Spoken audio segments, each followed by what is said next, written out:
This episode is brought to you by Prize Picks. You and I make decisions every day, but on Prize Picks, being right can get you paid. Don't miss any of the excitement this football season on Prize Picks, where it's good to be right. Week 4 was certainly entertaining. Philly pulled through. Jalen had 130 yards. He nailed that max discount offer. Bills Mafia and Josh Allen showed once again.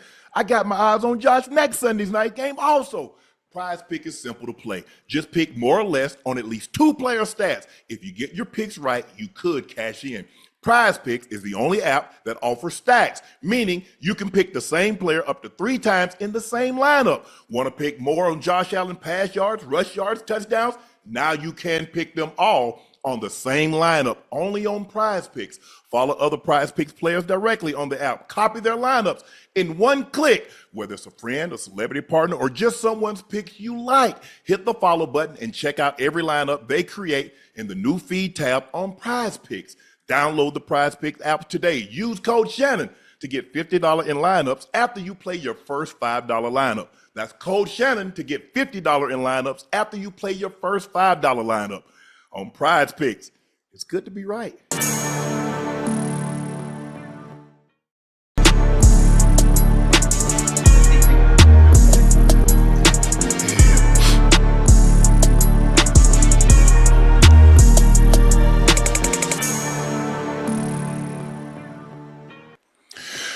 Hello, ladies and gentlemen, and thank you for joining us for another episode of Nightcap. Y'all know who I am. I'm your favorite Unc, Shannon Sharpe, the guy that's adjusting his camera, getting the light set up. He's Liberty City's own. He's Bengal Ring of Fame honoree, a Madden ratings adjuster, former Pro Bowler and an All-Pro. That's Chad Ochocinco Johnson. Please make sure you hit that subscribe button. Please make sure you hit the like button and do us a favor. Go subscribe to the Nightcap podcast feed wherever you get your podcast from. We'd like to thank each and every one of you for your support and your continued support.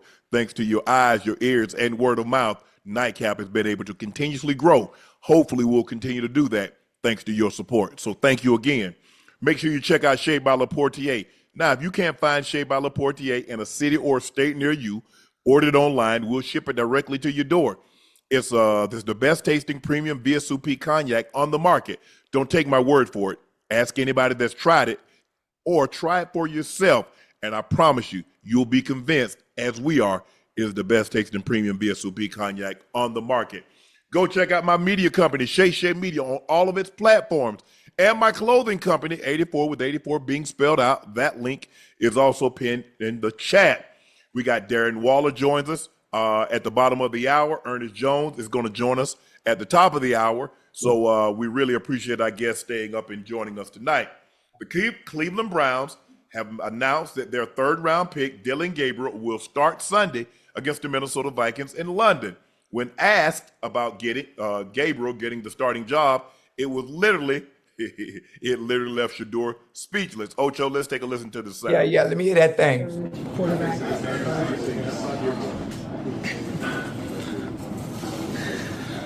Vocally, anything to say?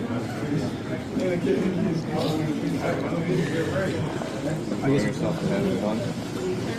guess one more. What do you think you have to show to the coaches just to have that belief in you that you can be ready? What can you say? How much has Joe been important to both you and Dillon in terms of your guys' development to this point?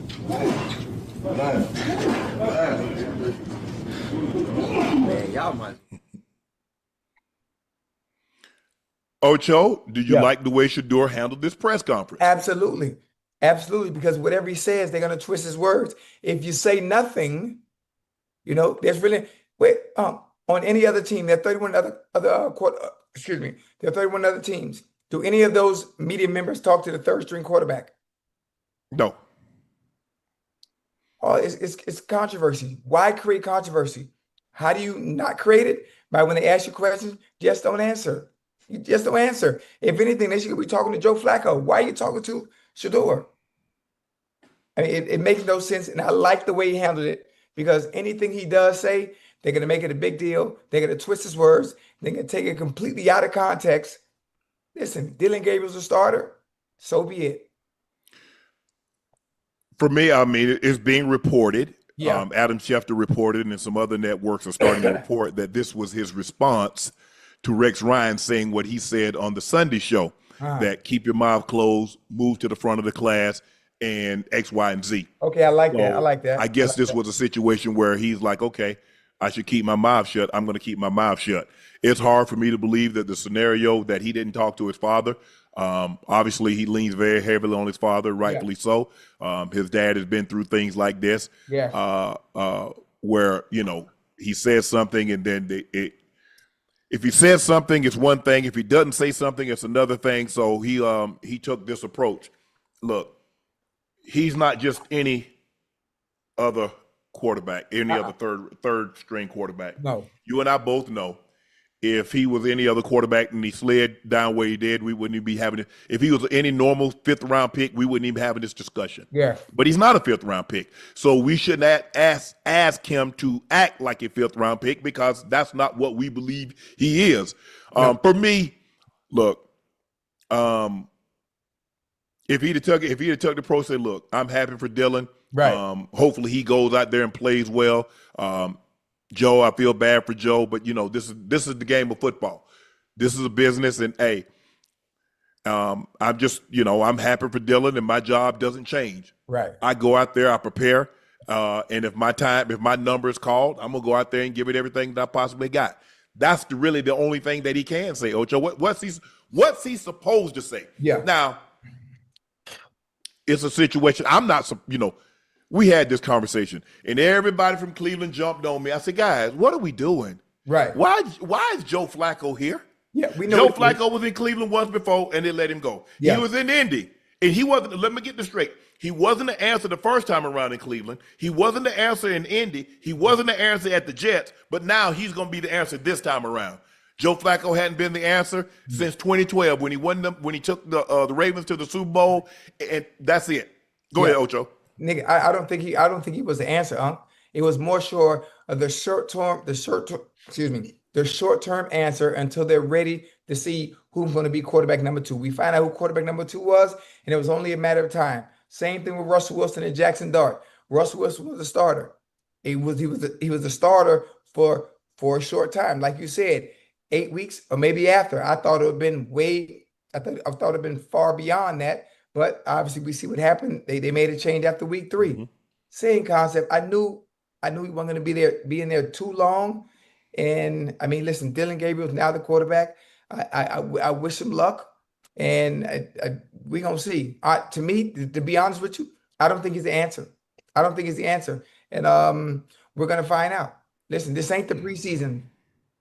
This ain't the preseason, and the defenses that you're gonna see now are going to be a lot more different than we saw For during the sure. preseason.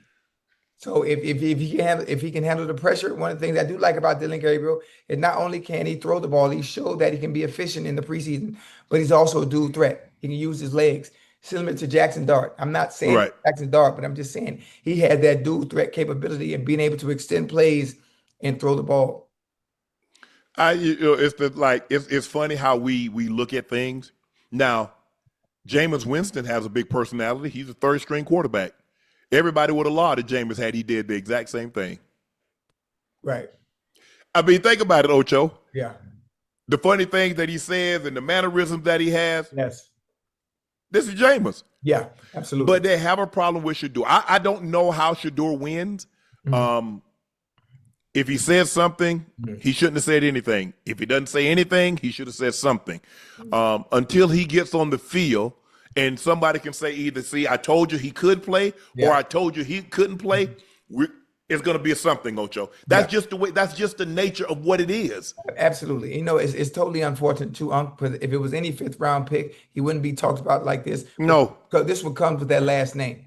Yeah, absolutely. This would come with the aura of being a Sanders. It is what it is. Obviously, I feel the Browns and the organization, Stefanski, obviously the owner himself came out and said, this wasn't my pick. This is not who I wanted. So the odds are stacked against him.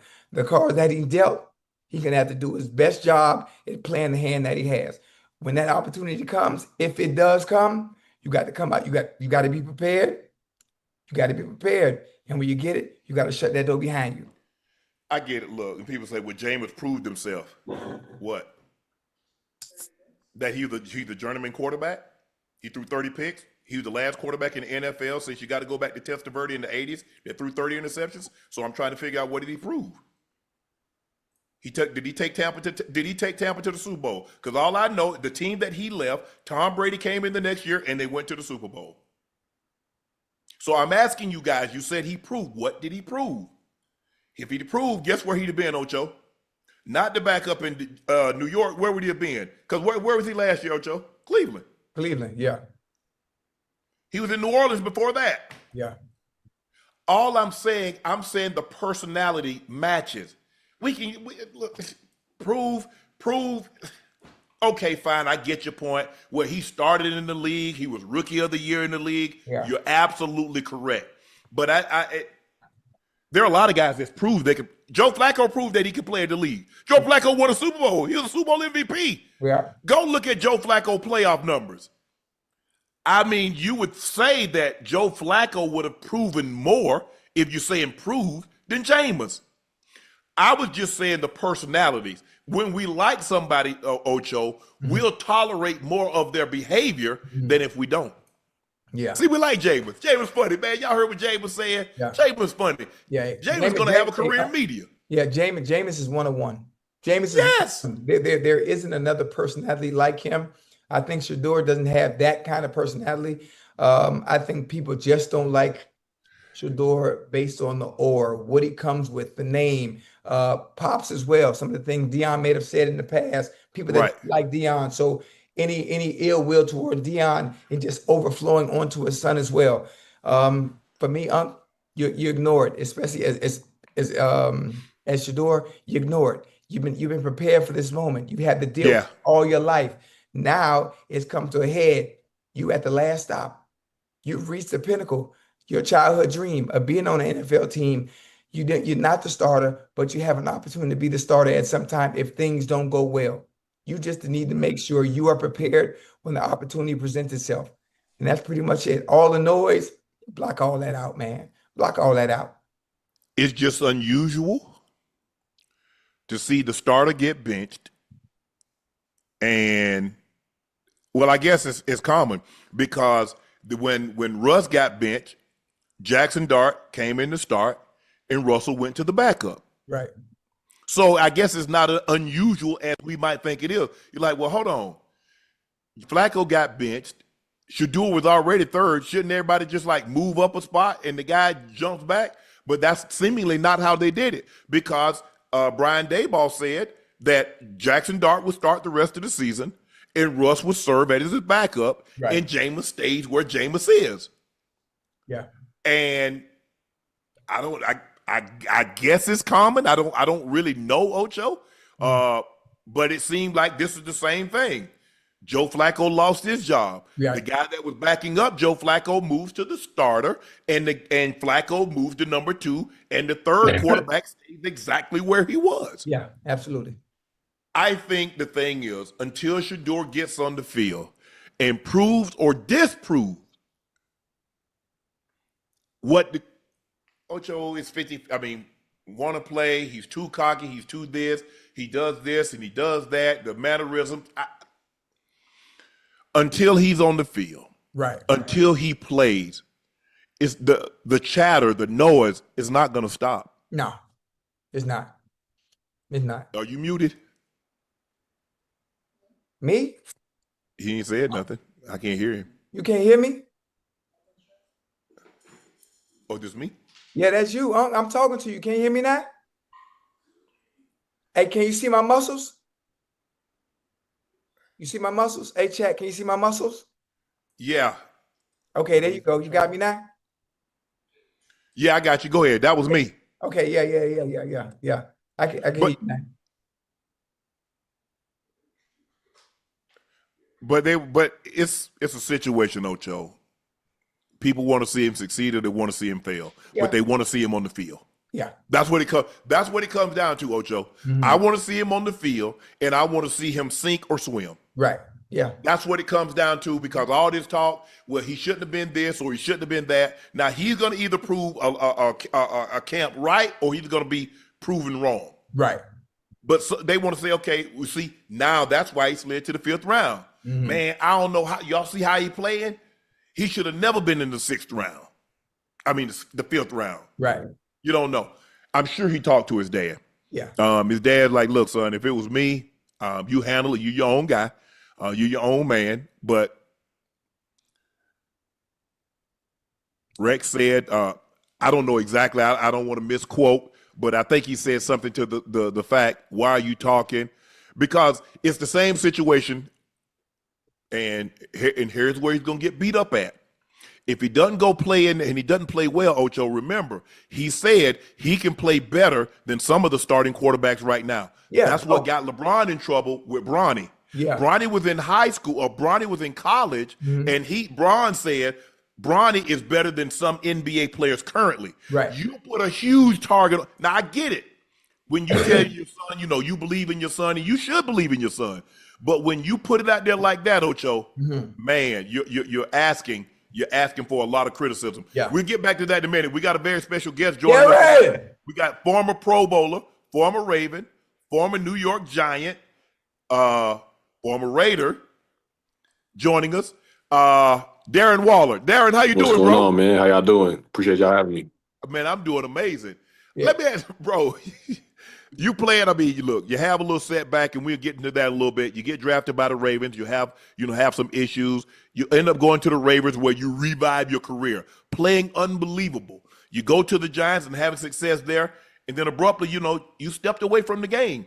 What went into that decision that you're playing basically at the height of your career, and you said, you know what, I need to step away? I feel like mentally and emotionally, I feel like I kept running into similar walls I was running into earlier in my career. I wasn't necessarily sabotaging myself in the same way, but I just felt like I kept running to the wall. Like this isn't really fulfilling to me. I feel like there's a lot more room for me to be having joy here, and I'm not having joy. So I feel like I needed to step away to really just reevaluate my life while I was doing the things I was doing. Was I doing them for me, or was I doing them for other people to give me a thumbs up, shit like that? So I feel like taking that time away really presented an organic moment for me to come back and join the Dolphins. You know what? When I think about it too, when you think about that organic moment for you and being able to get away and having a sense of peace, for most, usually football allows us to get that peace away from the world, away from reality. Are you in a space now? Are you in a headspace now where you think you fulfilled whatever it is you needed to step away from the game from, and now you can devote your attention to just football? Yeah, I just feel a lot lighter, a lot pure.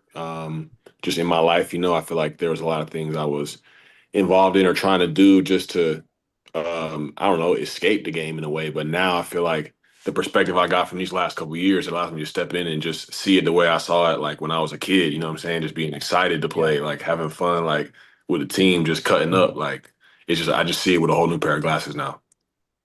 Yeah, that's dope. When you stepped away from the game, did you think it would be as easy as it was to get back in? Because normally, getting in is easy. Getting back in is really, really hard. Yeah, I feel like dudes ain't just really just like stepping away and then being like, I want to come back. Usually they step away. It's like there really ain't no coming back. So me coming back into it, I mean, I feel like I've always respected the game. So I'm like, dudes is still just as fast, stronger, maybe even more so. So I'm like, shit. I practiced maybe 3 full practices, a couple limited ones earlier, right when camp first ended. So I was like, I don't even really know what I'm going to be like when I step back into this.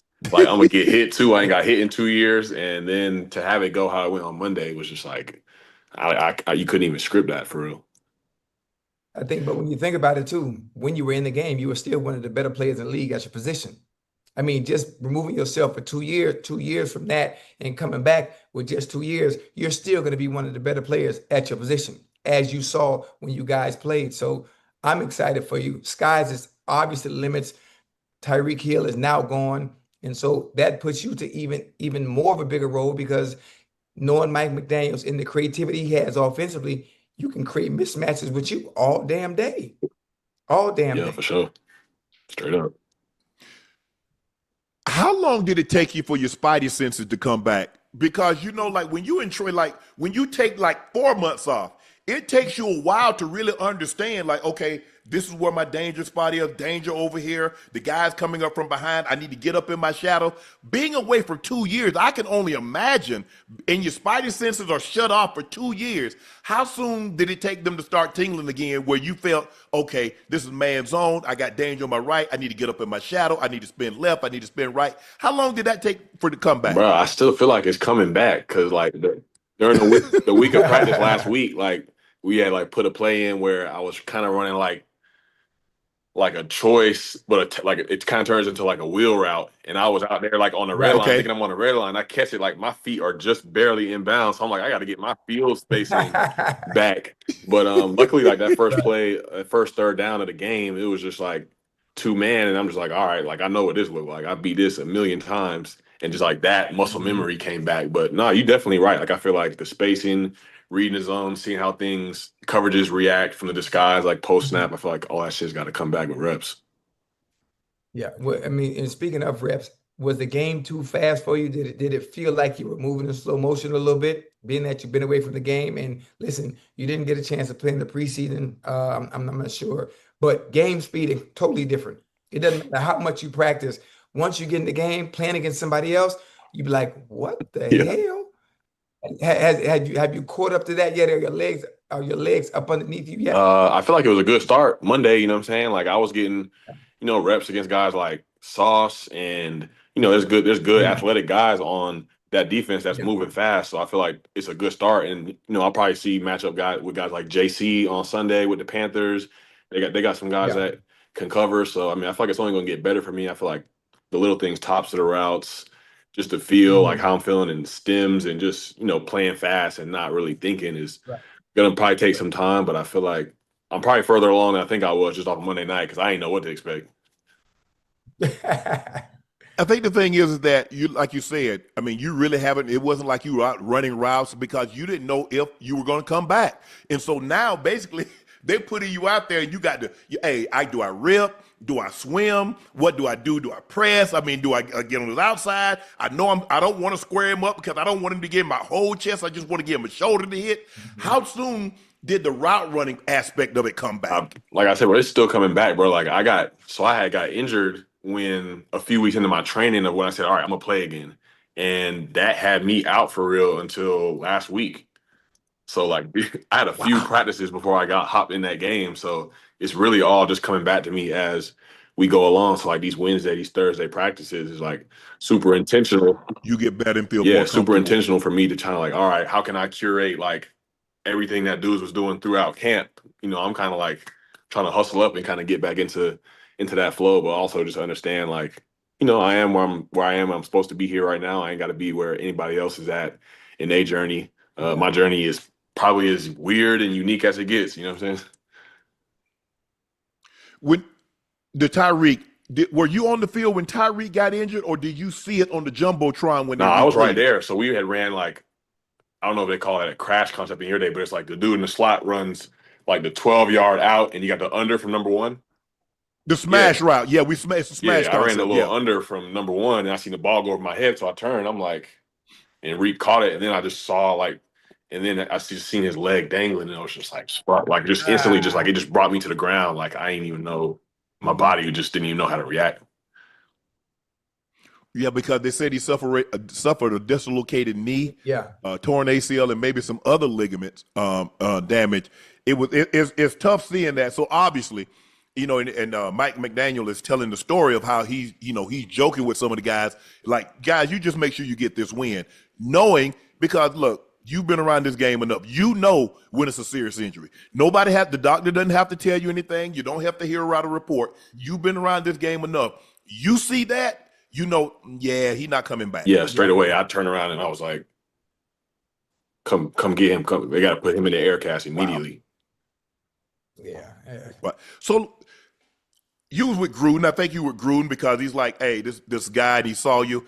What has been the biggest difference between Gruden and Mike McDaniel? Because they're both this basically the verbiage might be a little different, but this is the West Coast system.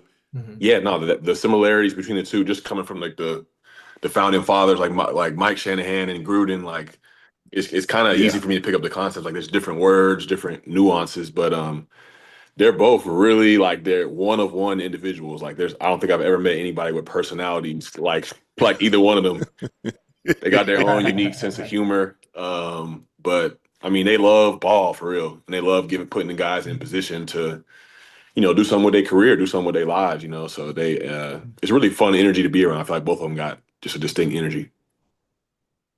Hey, I don't know. It's hard for you to say, but the word out is there have been reports that he was too lenient, and guys were coming late to practice, and guys were coming late to meetings, and guys were overweight. What have you seen in your short time there that leads you to believe that, you know what, he's the guy that can get this fixed. He's the guy that can turn this around and get the Dolphins going in the right direction? I've seen a sense of urgency just since July, from cleaning up, like the fines that guys had from last year, and just like all the little things that's just like how the fuck are we doing this and thinking that we gonna win? Like I feel like he's put in his energy and used his words to be like, hey, like this has got to change. And of course, it starts with me, but at the same time, it's like it's really up to the guys in the locker room to police this. And I feel like the captains have really gone out their way for Absolutely. sure to make sure things are different from that regard. And the results on the field sometimes it's like, okay, it may take a while to get things going. Like that's how the league goes. It's just super competitive. But from the standpoint of little things like you just described, I haven't seen any of that this year. right. And so it's like, all right, like once you have that out the way, like we can actually go somewhere. Locker room controls the football team. Yeah. They police, they run.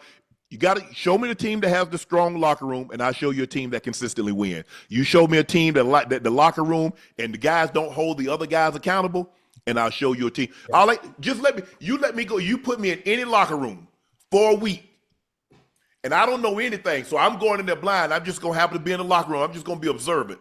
I'll tell you who's winning and who's losing. Matter of fact, AD, since you came back, right, 2 years removed, obviously you get an opportunity to come back, play for the Dolphins. Obviously, you have your team goals. From an individual standpoint, 2 years removed for the game of football, what would be a successful season to you now that you've returned? I think a successful year for me is, really just kind of keeping the same mindset I had before. It's like, I don't necessarily Right. know if it'll be 100 catches. I don't know if it'll be the metrics that they once were 5, 6 years ago, but just the same process of like however many opportunities it is, like those opportunities are gonna get maximized. Is how I kind of try to Right. measure success. Try to get away from like the stats and everything like that, and really just kind of like being a leader, kind of being one of those guys like that Shannon was just discussing. Like I'm the oldest guy on the team, I think, which is wild. Like I just, Hey, I how just old are turned you? 33 September 13th. Oh, that ain't bad. That's young. That's Right. young. So That's just kind young. of like embodying that presence too, and just kind of like some of the shit that I've been through coming in, going back, like going from where I was in my career. I can relate to where any of these dudes is at in their career, from practice squad to getting cut to getting traded to on the rise, like just kind of stepping up in my leadership abilities, I would say as well. Now that you're back in football, because when you stepped away from the game, you stepped into music.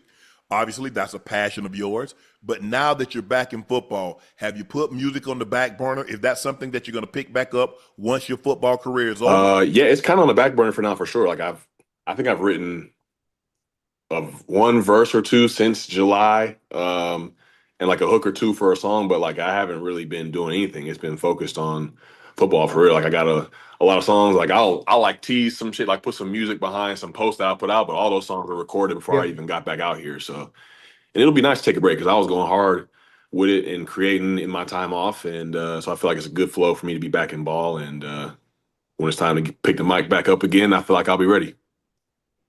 Well, Yeah, you know I what? mean, I I'm haven't glad. really heard a whole lot of rappers from Georgia Tech, but okay. Hey, It's a new, listen, I'm glad.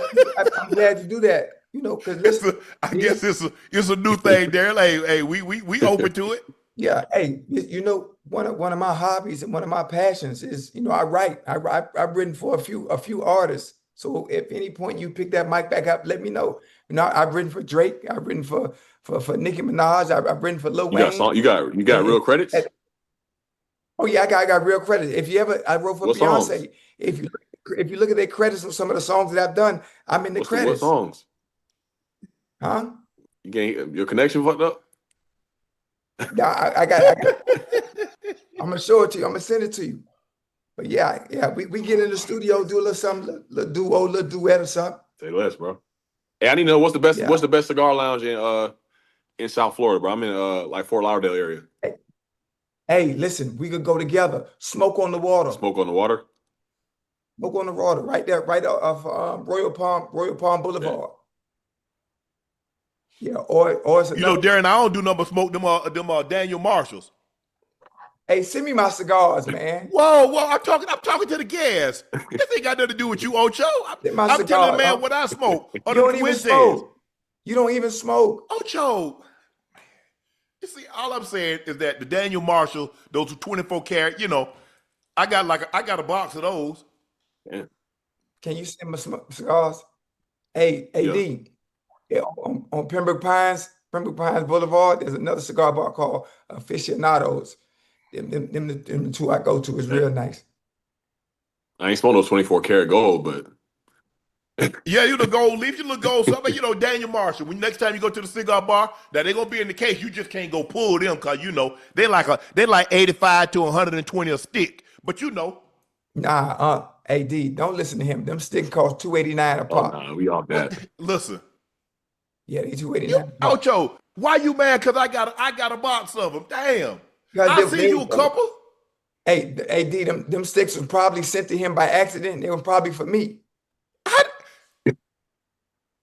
You don't smoke cigars, huh? Whoa. We'll get Oh, to you ain't that on in a Black and minute. Miles? Darren, in 2020, you founded the Darren Waller Foundation with the mission to equip youth to avoid and overcome addiction of drugs and alcohol, support the youth and their families during the recovery and treatment journey. I don't know how well our audience know, but you were originally drafted by the Ravens. I mean, a guy that's your size, 6'5.5", 255 pounds, can run like you can run. You're a matchup problem. John. No linebackers doing anything with you. Safeties, they're just too small. People are putting their best corner. You beat Sauce for a touchdown. You were getting, when you were at your prime, when you were with the Raiders, I thought you were going to get my record that day, too. I think you had like 15 catches for 200 yards. I'm like, damn, he going to get it. To overcome what you overcame, when you're at your darkest, did you understand that, man, I'm throwing this great opportunity away? Did you understand when you're in it? Do you understand or do you realize that you actually have an addiction? Who told you have an addiction? When did you realize you had an addiction? Yeah, it's a great question. I feel like in the moment, I don't think you can. I think you're too numb. At least I was. Like for me, like the drinking and shit like that was to numb a lot of things I was feeling, thinking, experiencing. So in those moments where, you know, a normal person would feel like, oh fuck, like I'm throwing this shit away. Like I don't have access to that feeling. Like it's all kind of shut off, you know what I'm saying? And I had guys like Ben Watson was with the Ravens when I was there, like right before I got suspended, and he was like, if you could just like lock in, bro, like you don't know where this shit could go. Like a whole bunch of people Right. just telling me that, and I'm just like, I can't really receive it because I also don't really have that much confidence in myself. So I realized I was addicted when because I OD'd in 2017. It was like a month before what would have been my third season. And I was probably gonna be a starting tight end in Baltimore that year. That was 2017. And yeah, I OD'd and then went to rehab a month later. And I'm just sitting there listening to everything they're saying. I'm like, damn, like I definitely That's you. 100% That's me. And it's all throughout my family. You know what I'm saying? Like throughout like the generations of my family, it's kind of like impacted a lot of Right. people. So it's passed on to me, and then being able to have the opportunity to be like, all right, I could change the course of generations going forward for my family, and also just be somebody that people can look to because like shit, I done fucked up plenty times, but they can still be successful at whatever they got going. How old were you when you started drinking or you started dabbling with drugs? Were you young or whether you got to college, you started drinking, college atmosphere? Was it in high school? I was pretty young. I was like 15. I got into like painkillers, like the hydrocodone, 5 milligrams, 10 milligrams first.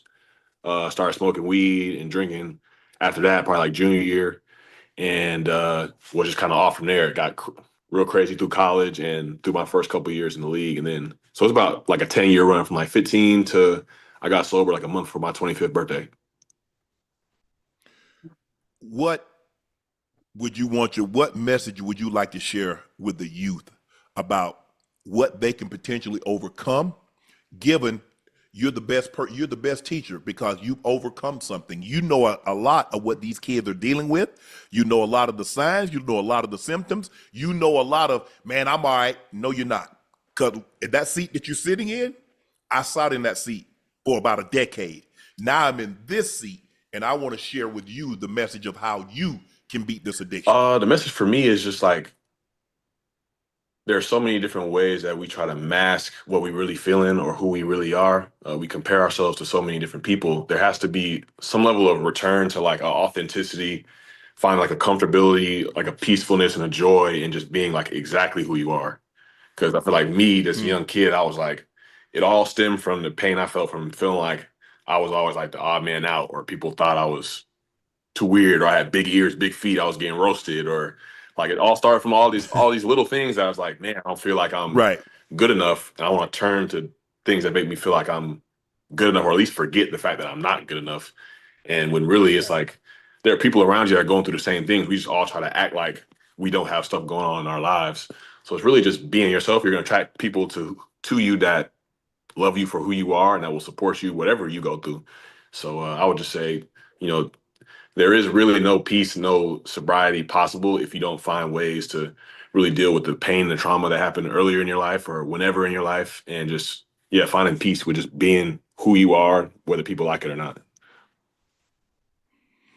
I like that. Happiness is, people say, I found happiness, but happiness is something that you create.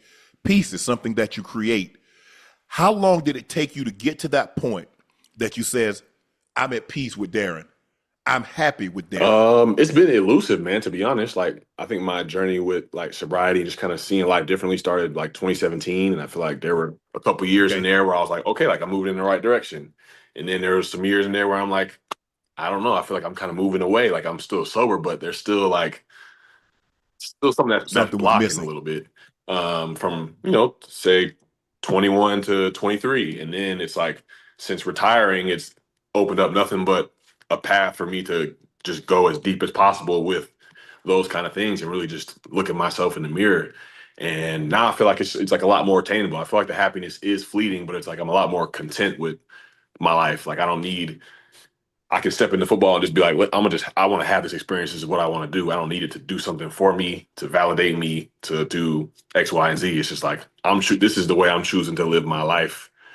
And I'm gonna enjoy this shit. And that's dope, man. The funny thing about it too, I'm really glad. I mean, I'm really glad you're able to be authentic and raw in answering these questions. The questions are phenomenal too, because there are people that are probably in the chat. There are people that are going to see this, and people that are dealing with the same issues you are, and not knowing how to navigate those situations or how to deal with it. And you being a testimony and being someone that has had issues, but gotten the help and look where you are now. Dude, that's an amazing story. And kudos to you for having, for one, the discipline to do it and stick to it and be able to live out your childhood dream again. Yeah, Because most times people don't get a second straight up. chance. Appreciate that, man. Darren, we're going to get you out of here on this one.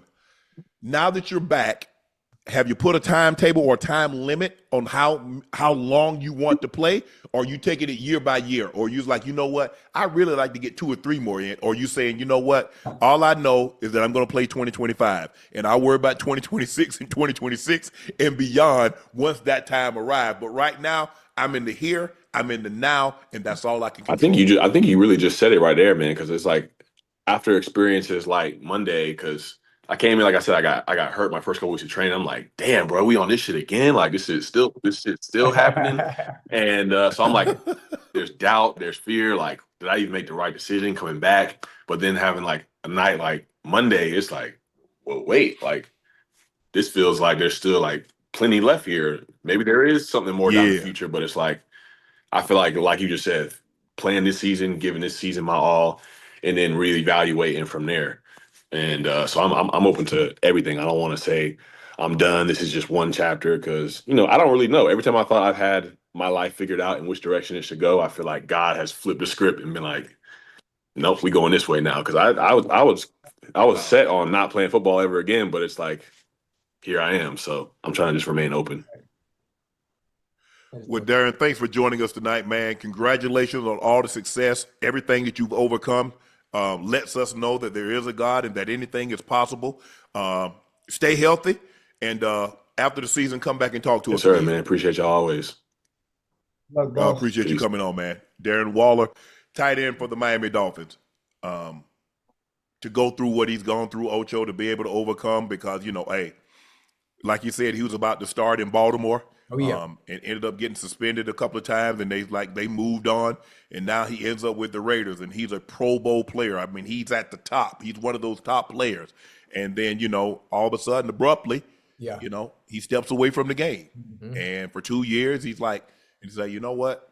I want to come back. Yeah. And kudos to the Dolphins for giving him the opportunity. Now, I don't know if there were other teams out there willing to give him an opportunity, but I know the Dolphins was one because he's playing with the Dolphins. And so it's always great when you're here, you're down here, and then you're back up here again. And so, like you said, he doesn't know if he'll ever be what he once was in his prime, but for him to come back and to show that there's a possibility, because Ocho, you and I talk about it all the time.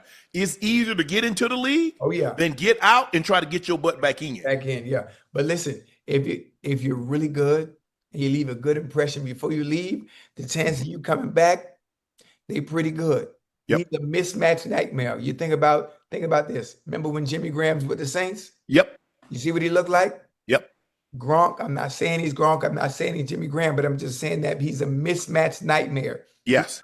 He can go out there out wide and go against receivers. I mean, he's really good. And you got a small sample size of that when they played Monday night. Yep. Ocho, let's pivot back to the Cleveland Browns situation with Dillon Gabriel being named starter. Yeah. Should we be surprised that he was named starter? No, I mean, he was the number 2. It shouldn't be a surprise at all. It shouldn't be a surprise at all. Listen, when Stefanski came out before the season started and said that Dillon Gabriel will be the number 2 quarterback, I mean, that's what it is.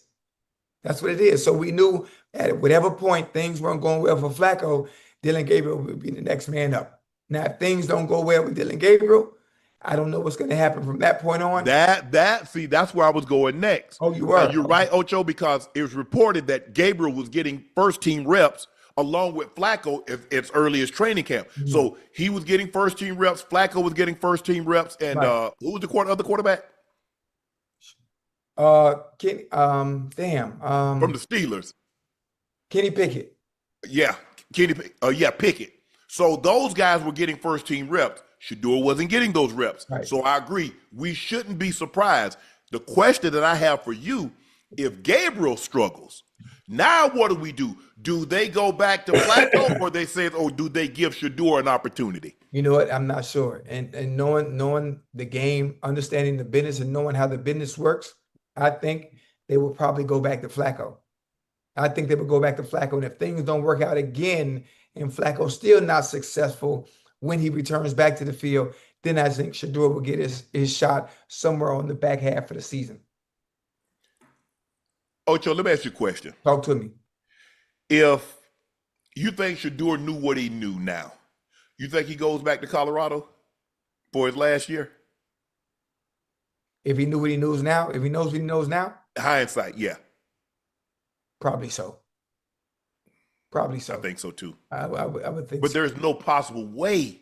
There's no possible way. Ocho, there's not a scenario that anybody thought, okay, let's just say, Ocho, he's not the first pick. He's not a top 5. He's not a top 10. Let's just say, you know what, Ocho, because you and I are having this conversation, let's just say that he's not a first-round pick. 32 players going to be selected in the first round. Right.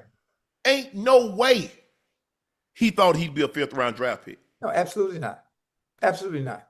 Not at all. And some people will say, well, he wasn't that good. He was mid. Listen, he can play the quarterback position. He can play the quarterback position. He does. He's not a dual threat, but what he lacks in his ability to run the ball, he makes up in other areas. He has other intangibles that makes him a quality quarterback where he should get an opportunity to start on an NFL team. And until he gets the opportunity to prove he can do just that, we're going to have to wait and see. He should apply for a hardship for COVID. I want to go back and play. You're right. I mean, there's really like no way to really know. I mean, hell, I didn't. Somebody would have told me I was going to be a 7th-round draft pick. I said, you out your damn mind. Man, yeah. I was the number one rated, one of the number one rated players below Division One. Hey, So I'm like, okay, I ain't gonna go in the 1st round. But somebody tell me I'm not gonna be a top 3 round pick. Man, please. let me tell you something, Unc. You've been around a long time. I've been around long enough to understand that business and how that business works. Yeah. Anything they don't like about you before you get there, they will find a way to humble you. They will find a way to humble you. And when your opportunity does present itself, boy, you got to knock that goddamn door down and close it behind you, because you're not going to get very many opportunities, especially if they don't like you. I would have. I agree with you, Ocho, because my brother used to tell me all the time. I say, man, you know, I've been in training camp, Ocho, and I'll be like, man, I ain't getting no reps today. Or Right. I'll be in practice, you know, once I made a team. He said, don't worry about it. He said, one day, John Elway going to call on you. He said, just make sure when he call your number, You better be ready. you're ready. Got to be ready. He said, and I think the thing that really helped me, Ocho, is that he told me, he said, T, you could be good in this league. He said, there ain't a whole lot of can do what you do now. He said, just keep working, just keep working hard. I don't know why that man took a liking to me. I don't, Ocho. I don't know why. Right. But I mean, for him and Gary Kubiak was the backup when I was in Denver when I first got there in 1991. Hey, Koob used to pull me to the side. Now that's when you know somebody really take a liking to you. Yeah. He pulled me to the side. He would show me. He say, hey, now you're gonna be in here on this, this, and this. You know what you got? Now they're gonna be in this coverage. You Right. run this. You're gonna be on that coverage. You run that. Ocho, I be out there doing like I'm doing. I do like, okay, good job, Sharpe. Hey, you know what else? You know what else? Ocho, they be like, Ocho, they be like, good job, Sharpe. That's what I'm talking about. Yeah. That's what I'm talking about. Getting your playbook. Man, Coop told me everything. Hey, you know what else? When I think about it, when I think about some of the things the fancy said, when I think about some of the things the owner said, they baiting him too a little bit too, They baiting him. When you go to the Army, when you go to the Marines, when you go to the Navy, any of those places where it's a structured environment, what's the one thing they try to do to make sure to see if you're ready or you worthy? But they got to try to break you down. Trying to break you. They trying to break him. He cannot break. You cannot fold. You cannot lash No, out. hell no. You I cannot don't get come this mad. far. Hell no. You can't do none of that. You got to stay the course. You got to stay the course and focus on the end goal and prepare for that opportunity, because it's gonna come. Yeah. It's definitely gonna come. Man, Ocho, look, I'm gonna share this story with you. I've only shared it one time, and I shared it with when I spoke at Coach Reed's funeral. I was the only. His wife called me and asked, would I speak? Now you got to realize all the people that he played with. Coach Reed played in the league. He played under Coach Landry. All the coaches he coached. He was the offensive coordinator with the Cowboys. Yeah. He was the head coach of the Broncos. He was the head coach of the Giants. He was the head coach of the Falcons. She asked me to speak. I didn't know until like she told me. But she's like, Shannon, it would be a huge honor if you were to speak at Dan. I'm like, are you sure? I was like, she's like, I'm sure. She said, Shannon, you was always his favorite. He said, you worked so hard. He just say he saw how you came in and what you worked and turned yourself into. He was just so proud. So I'm sure he would be honored if you spoke. Ocho, every Sunday, Coach Reeves would ask 7 or 8 of us what we had on a certain play. God honest truth. Every time he would call on me, he would already had saw me. He would tell me he would step out in the hall. He would tell me, I'm going to ask you this. Right. This is what you need to say. Right. Say it like this. And I'm like, why he ain't doing that for nobody else. Right. He's not. That's why it hurt me so bad, Ocho, when he got fired. Mm, I said, had I became, because he got fired the year I made my first Pro Bowl. I led the team in receiving. right. That it hurt me so bad. I said, if I had only become what I later became in 93 through 98, Right.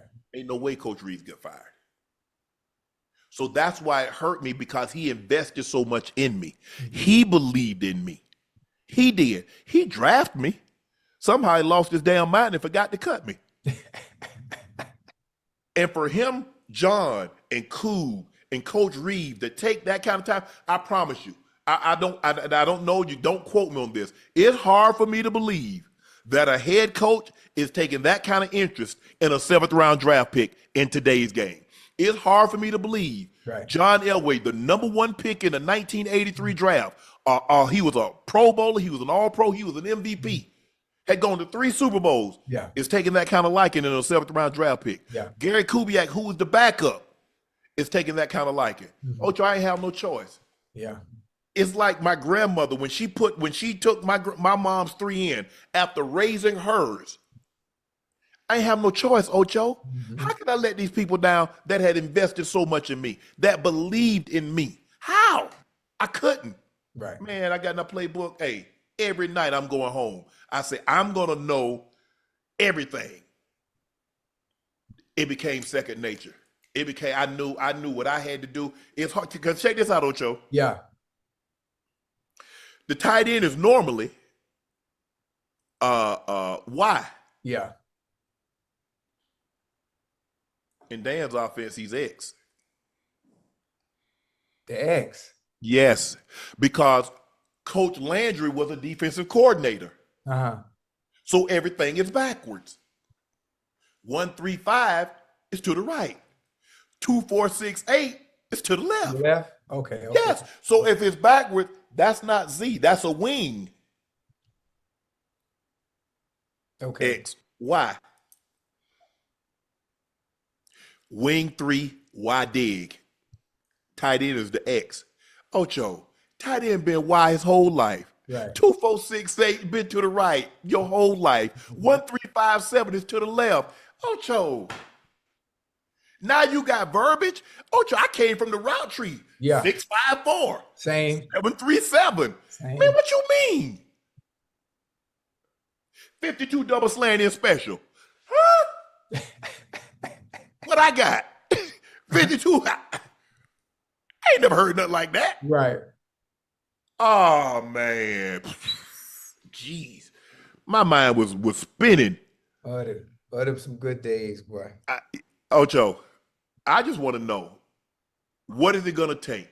What do you believe it will take for Shedeur to get an opportunity to start this season?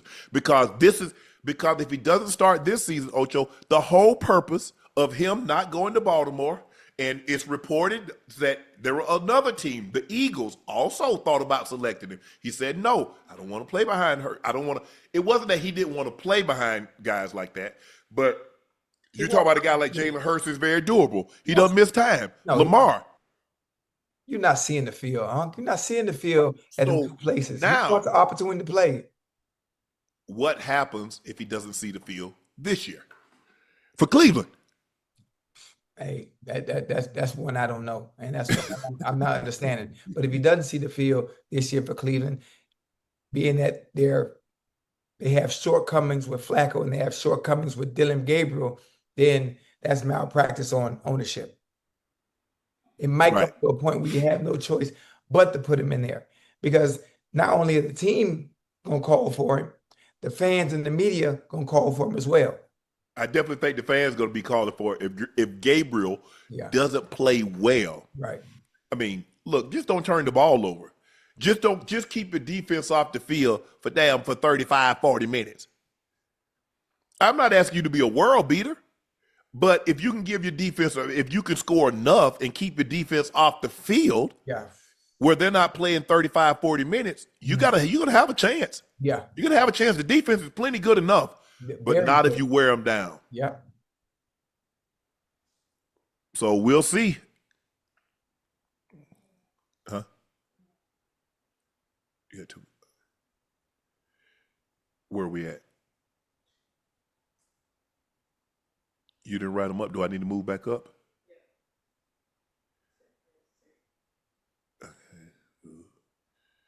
EJ, Oh, What's up? What's up? what's How up, y'all bro? doing? Now our second guest joining us. Won the Super Bowl with the Rams. Played unbelievable, a tackling machine. Here he is, starting middle linebacker for the Seattle Seahawks, Ernest Jones That's it. IV. Yes, sir. How y'all doing? How you I'm doing, bro? well. How y'all doing? Man, we doing good. I'm here on the road, chilling. Hey, I can tell you something real quick. Talk to me. Hey, do you feel blessed that you ain't got to deal with me in today's game? Honestly, I wish you was out there. We wouldn't have to worry about you too much. You don't think Not so? at all. Dang. But you know I would have ran you You over, know we though, got boy. a Devin Witherspoon out there, right? A Devin Who? Witherspoon. The only Witherspoon I know is the kind I eat with. That's it. And running me over wouldn't have never happened, man. Boy, I'm 230, 6'4", I seen boy. what Ray did to you. Who? You know Ray. Ernest, man, thanks for joining us. Bro, you fit right in Seattle. I mean, you was having a let's go back. The Rams. Bro, you playing out of your mind. You 130, 140 tackles. What happened with the Rams? I mean, we still trying to figure it out. Honestly, we don't know. We really don't know. All I know is we ended training camp practice in Houston. I get off the plane to head to my car, and I get the call like, "Hey, we finna trade you." And I didn't really see it coming. Thought it was a joke at first, but they were real serious. Hold on, hold on. Were you asking for a contract? What led something had to precipitate this? We never even got there. I never got to talk numbers with them. Just nothing. It came out of nowhere for us on our end. But honestly, I'm fortunate and glad it happened though, because landing in Seattle really changed everything for me. Now you get to be yourself. You go to a team that Seattle, they pride themselves on defense. Ever since the Legion of Boom, when all those guys with Earl and Sherm and Chancellor and all those guys, Averill and Bennett, from there, B-Wags, from that time on, this has been a defensive-led football team. And you land in a defensive-led football team. You mentioned a Witherspoon. You mentioned Wolin. You mentioned the guys that you guys now have. How has that transition been so seamless? Because it seems like you were drafted to Seattle, like you were born to play in Seattle. I agree with you there. That's how I feel. I think the biggest thing that differed from there than a lot of the places that I've been, it's 53 other guys in that room, in that locker room, man. They dogs, man. They play football the right way. It's for the love of the game. And getting in there in October, once I was there, they welcomed me in so seamlessly, and it just was a perfect fit. Now I don't know if you know this. They traded you to Seattle, right? You know what that means? You know when a team trades you within the division, you know they don't have a whole lot of respect for you, Ernest. You know that, right? Well, they traded me to Tennessee first. Oh, well, you fine then. Because see, they tried to keep you out of the division. Smoke, but now you got to see me twice. So now so you look up there, you say, you know what? We got y'all such and such week, we got y'all such and such a week. I don't know what's gonna happen, but I promise you, y'all gonna feel 13. Oh yeah, 100%. I'll be there. Whatever time the game start, I'll be there early. what has it been like playing out there at that stadium? I remember being out there, that 12 man. Boy, you can't hear nothing, boy. Boy, nothing. But what is that feeling like, man, being out there with those fans? You like you said, you can't hear nothing. I remember coming up here when I was with the Rams, and the stadium. Of course, I'm on defense, and their offense is going, so I really don't hear the noise. But man, my first game here, when we played Buffalo, I was like, this is real. Yeah. The Yeah. They show up everywhere, anywhere, rain, sleet, snow, or hell. They gonna show up, and it's good to have a fan base that comes and support us, and we got to show out for them. Most definitely. Seahawks, they're allowing the second fewest points, the third best red zone defense, fourth most takeaways, sixth most sacks, sixth best run defense. How have you guys, at the quarter pole, how have you guys been able to play so well, so quickly on defense? I guess for us, I think the cliche answer would be like, we trust in the guys, next to us. We put in the work. But I'm gonna be honest with you, man. Mike McDonald, he the man. He puts us in great positions to get after quarterbacks, get after opposing offenses. Throughout the week, he gets us ready, and man, on Sunday he calls a great game. So a lot of it has to do with our ability and us going out there and executing. But our coach got us dialed in right now. When you look, but think about it. You was on that team that won the Super Bowl. Von Miller.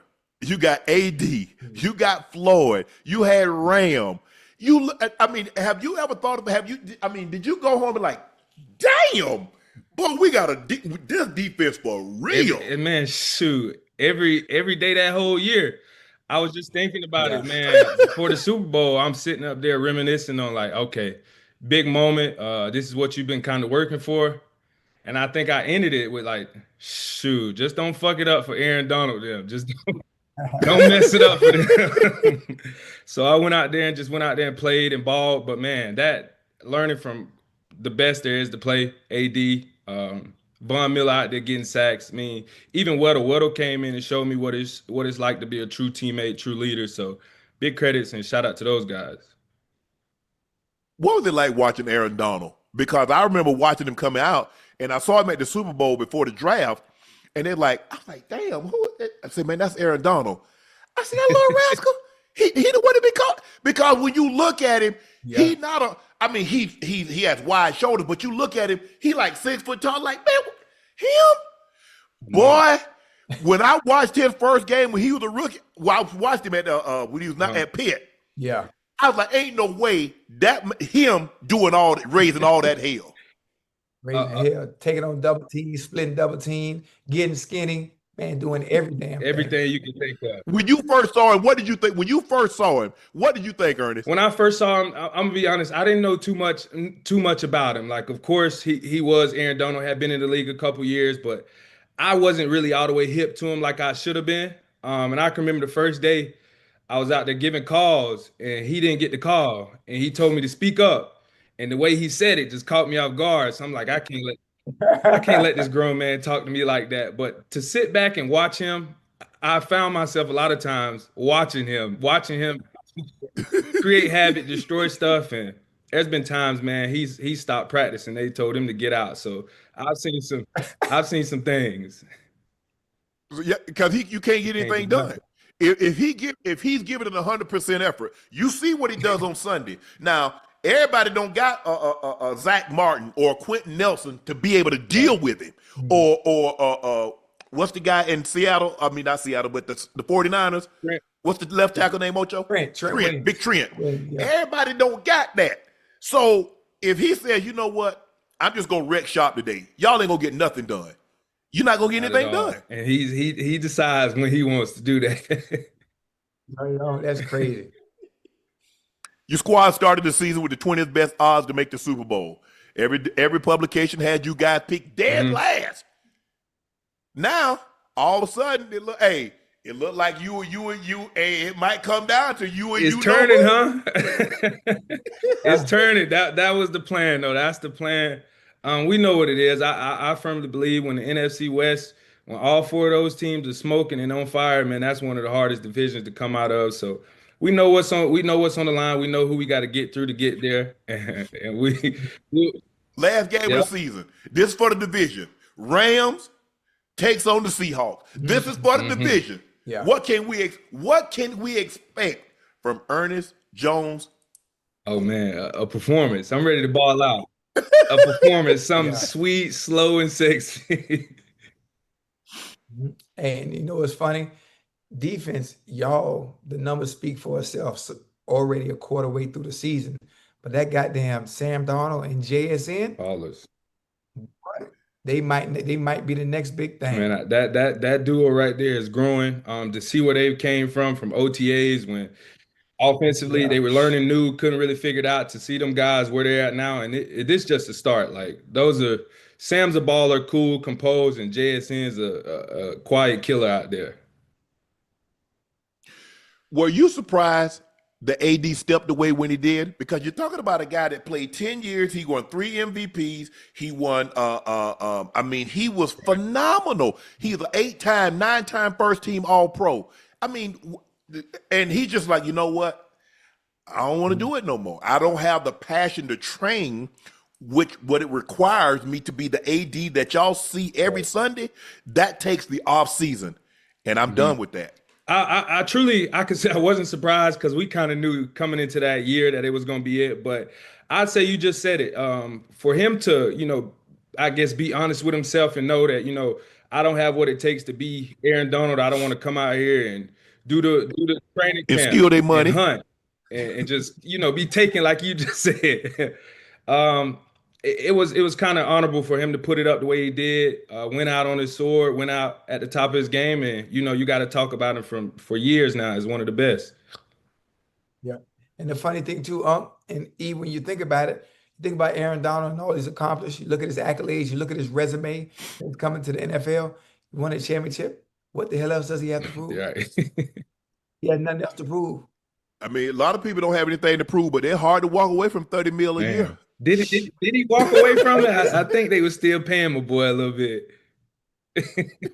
I mean, like I said, it wasn't like you saw slippage in his game. He could still split the double team. Oh, yeah. He's one-on-one. And he lined it up. He turning every door. Oh, this one locked. Oh, man, they left this one open. He gonna stay right there. He moving up and down the line, and he's telling everybody. I mean, your offensive line coach for the opposing team, number 99, you circle him. He gonna get a chance to whip all y'all ass. So don't even worry about him. Let's go on to the next guy. Because that's what's gonna happen. He gonna whip everybody's ass, and you have to guys like him and LT and Reggie White and Bruce Smith. You had to account for them. They would wreck your entire offense if you did not have one miss. He gonna hit your quarterback in the back of the head, and he gonna put it on the ground. That's how he was, man. Just a monster, man. Just wrecking shop every day. Like it's some stories that he probably wouldn't want told online, but that man is a monster. That he was whipping all them offensive linemen ass. They couldn't nobody block him. And he said, "Look here, if y'all give me a little fee, I take it easy on y'all today." Because they had one-on-one. You had one-on-one in training camp. You had one-on-one sometime during the course of the year. Yeah. Ain't nobody blocking had to him. see him at some point. Yeah, I mean, what you gonna do? He getting that shade. He getting that 3-tech. Well, hell, he can get into 5. He could go up and down the line. He can get into a 9. He can get into a 7. He can get into a 5, a 3, a tilt. Doesn't matter. What you gonna do? And you know what's funny? And he uses his hands. I've never seen a lineman use his hands like he could. He's almost like a wide receiver. I mean, if you look at the way he moving his hands, Ocho, how we swimming, how we knocking people's hands away, that's how he was as a defensive lineman. And then he catch you. He pushed the arm up, and then he gets skinny. I gotta get. I'm in there. And hold on. They got a bad boy over there in Seattle right now too. Now, Who that? 99. Yes, sir. Oh yeah, Williams. Yeah, they got a bad. I'm not saying he Aaron Donald, but he's a bad boy. Man. Listen. I've got the luxury to play behind some great defensive tackles. Knows, man, he's up there. He's one of the ones, man. And that whole front four, whoever they roll out, Jan Reed, we got Byron Murphy, those guys, man, they keep me protected, and I just fly around and make plays. And you just get the flow. You just like, hey, keep me clean. Keep me clean.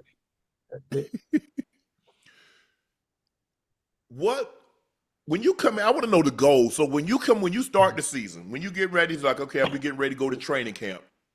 Give me some of the goals that you set for yourself. Oh man, I'm sorry. I think for me, some of the goals that I set, when it comes to coming out of training camp,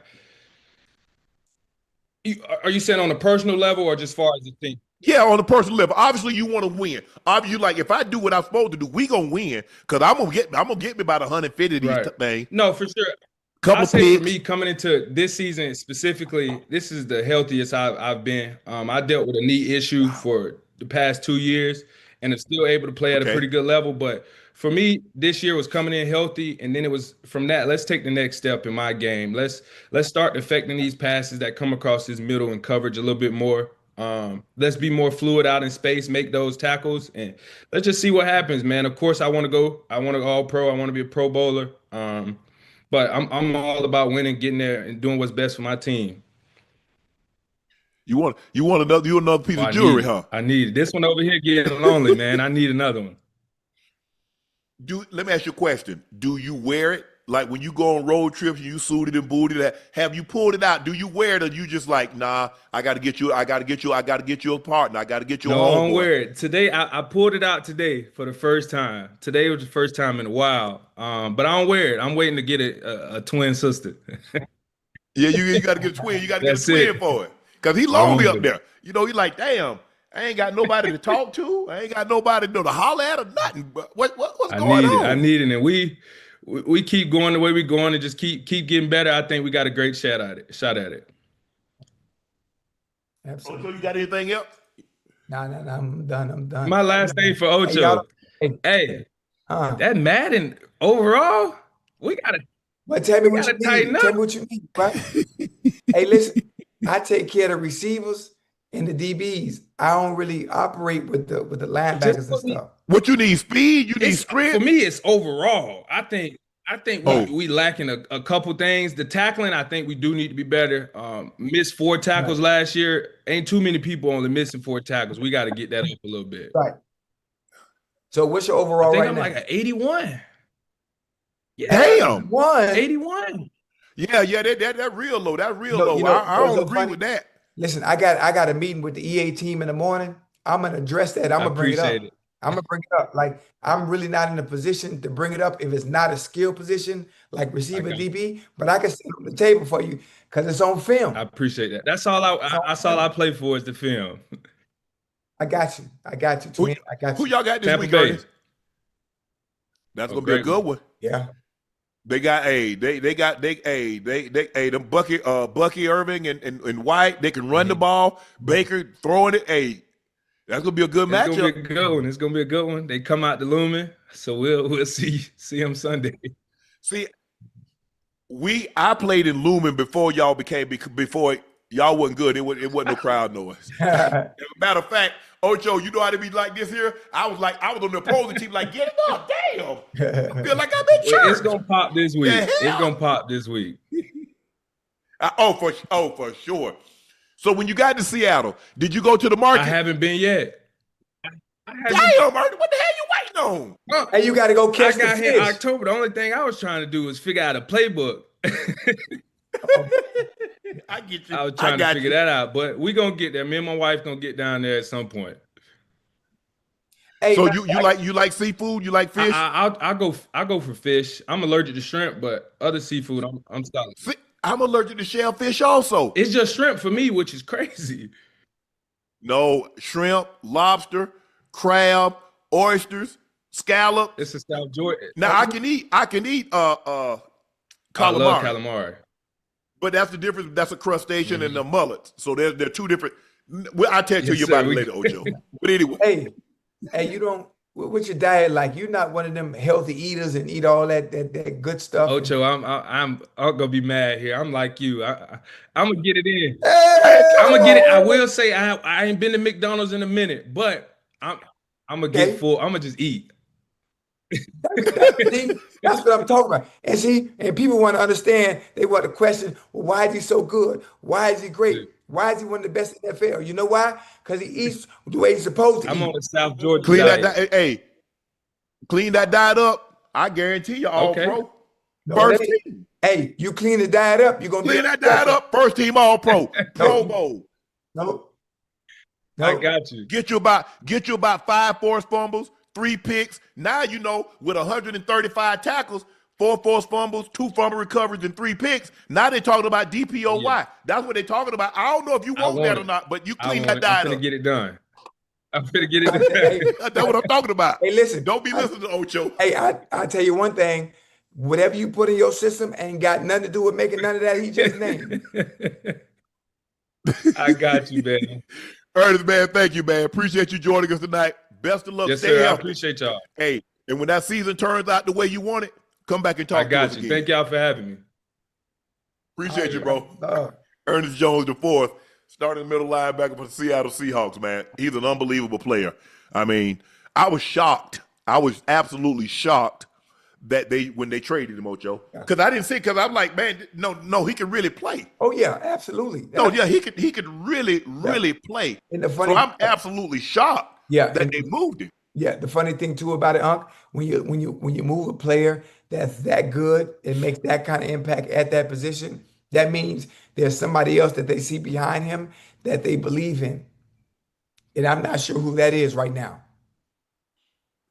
Well, no one man's trash is somebody else's treasure. Because the Seahawks got an unbelievable. Hell, I'm surprised. Hell, he didn't stay in Tennessee. Yeah. Tennessee, look, no, the guy can play. Y'all, hey, Chad, y'all know I call it like it is. He can play. Well, listen, He legit. He for real. He in the right place. Ocho, AJ Brown spoke to the media about why he's frustrated with the Eagles' offense being stagnant at times. Let's take a listen to what he had to say. Yeah. But I think it's fair to want the ball to get us going. Like last week against the Rams, I caught the sluggo, got the offense going next play, opened up for Dallas Goddard. The safety came over to my side and opened it up. So, I don't think it's a bad thing for one the ball. It's not just for targets or anything to put numbers up, but no, I see that we're struggling, and I'm a guy that wants the ball in those times when we can't find a way. Give it to me. Like when the game's on the line, give the ball to me. I want that. I want that pressure. I put it on myself, and I work hard for it. And that's what, the misconstruction or whatever you misconstrue, whatever perspective you can about me, but it is what it is. And I don't care, to be honest, because my teammates know. My teammates know that when the game's on the line, look at me, and I want everybody in the stadium to know that, and that's not a secret. I'm not shying away from that. And so that's when you see that frustration, because that hunger comes out. And it's because I see we're struggling, and I believe that you give the ball to me, I'm going to open up things, and I'm going to get this thing going. You can put it on my back. So. I like that. You like that he took accountability for his thing? Yeah. I do too. The only thing I would say is that keep it in house, because the perception of how it's going to be perceived, right, it's completely different. Ocho, optics and perception is everything in our business. And the one thing he did say, you heard what he said towards the end, is even if you guys misconstrue what I'm saying or what the meaning is that I'm trying to get across, I don't care. And you have to have that mentality as well. He has that mama mentality in a sense. He has a killer mentality at the receiver position. He's out there by himself, Unc. He's on the island by himself. So he's reliant on 10 other people. Oh, he plays a dependent position. Exactly. You at the mercy of the quarterback. Hey, every time. So I understand. It is. When we're struggling, or the type of team we are, the way our offense is, we run the ball to open up the pass. Well, you know what? I'm a player that's here where we can throw the ball to open up the run. And I want to be that guy. I put the pressure and the onus on myself. Get me the ball in these situations. The hard thing is, Ocho, is that when you win a certain way, the team believes that's the only way they can win. So what do they do? Say, well, we won it last year. Well, you have to evolve, because Saquon is not, the holes are not there for Saquon this year like they were last year. So clearly the defense is saying, we are not going to let 26 beat us. At all. If you guys want to beat us, he's going to have to throw the ball. Yeah. And AJ said, well, damn, can we throw the ball when they don't know we going to throw the ball? Right. Hell, if we just throw the ball on third down, you make it really hard. But, I'll be open on first down too. I'll be open on second down. Yeah. So and then hold on. An opportunity. Right. Go ahead. And one more thing, one more thing. Another thing that they need to do. Let's be a little bit more creative. Let's be a little bit more creative when it comes to the type of routes that you're giving AJ Brown to run. I can name them too based on the split every time. The under, It's in the slant. listen, if he 2 yards outside the number, he running the goddamn slant. If he on top of the numbers, he running the goddamn curl. If the split is condensed, he running the quick stick route. Yep. It's the same concept every time. Like, what the hell are we doing? That's it. Ojo, Travis Kelce spoke about AJ Brown's tweet saying, "You're 4-0, boss. Come on, man. It's frustrating for AJ right now. Clearly, he's going to social media to show it. When I show my frustration when we aren't rolling as an offense, but it's also really hard for me to get mad when we're winning. I don't find that energy when we're winning, putting up points and winning football games." That's all I said. That was my entire point. Right. It's hard. People, Ocho, you can't say, "Well, I'm hungry. I give you food." Man, this ain't no Wagyu. This ain't no au gratin potatoes. Man, this ain't no lobster mac and cheese. Hey. So and that was my point. That was all I was trying to say. It's hard to get people on your side when you're winning. Right. Philly wants to win. Yeah, absolutely. Absolutely. And so when you're winning, it's hard to get people like, "Yeah, AJ, you're right." They be like, "AJ, we winning. Yes, I want you to catch passes, but not as much as I want to win the game." Mm-hmm. And so that's all I would say. Mm-hmm. And I get what people saying. People like with Travis Kelce, yeah, he gets a little bit, hey, when they not winning, yep, he gonna act up. Oh, yeah. When that offense is stagnant, Mhm. and that's what AJ is saying. Yeah. So it's just hard. AJ, go talk to Jalen, go talk to Sirianni, and go talk to your offensive coordinator.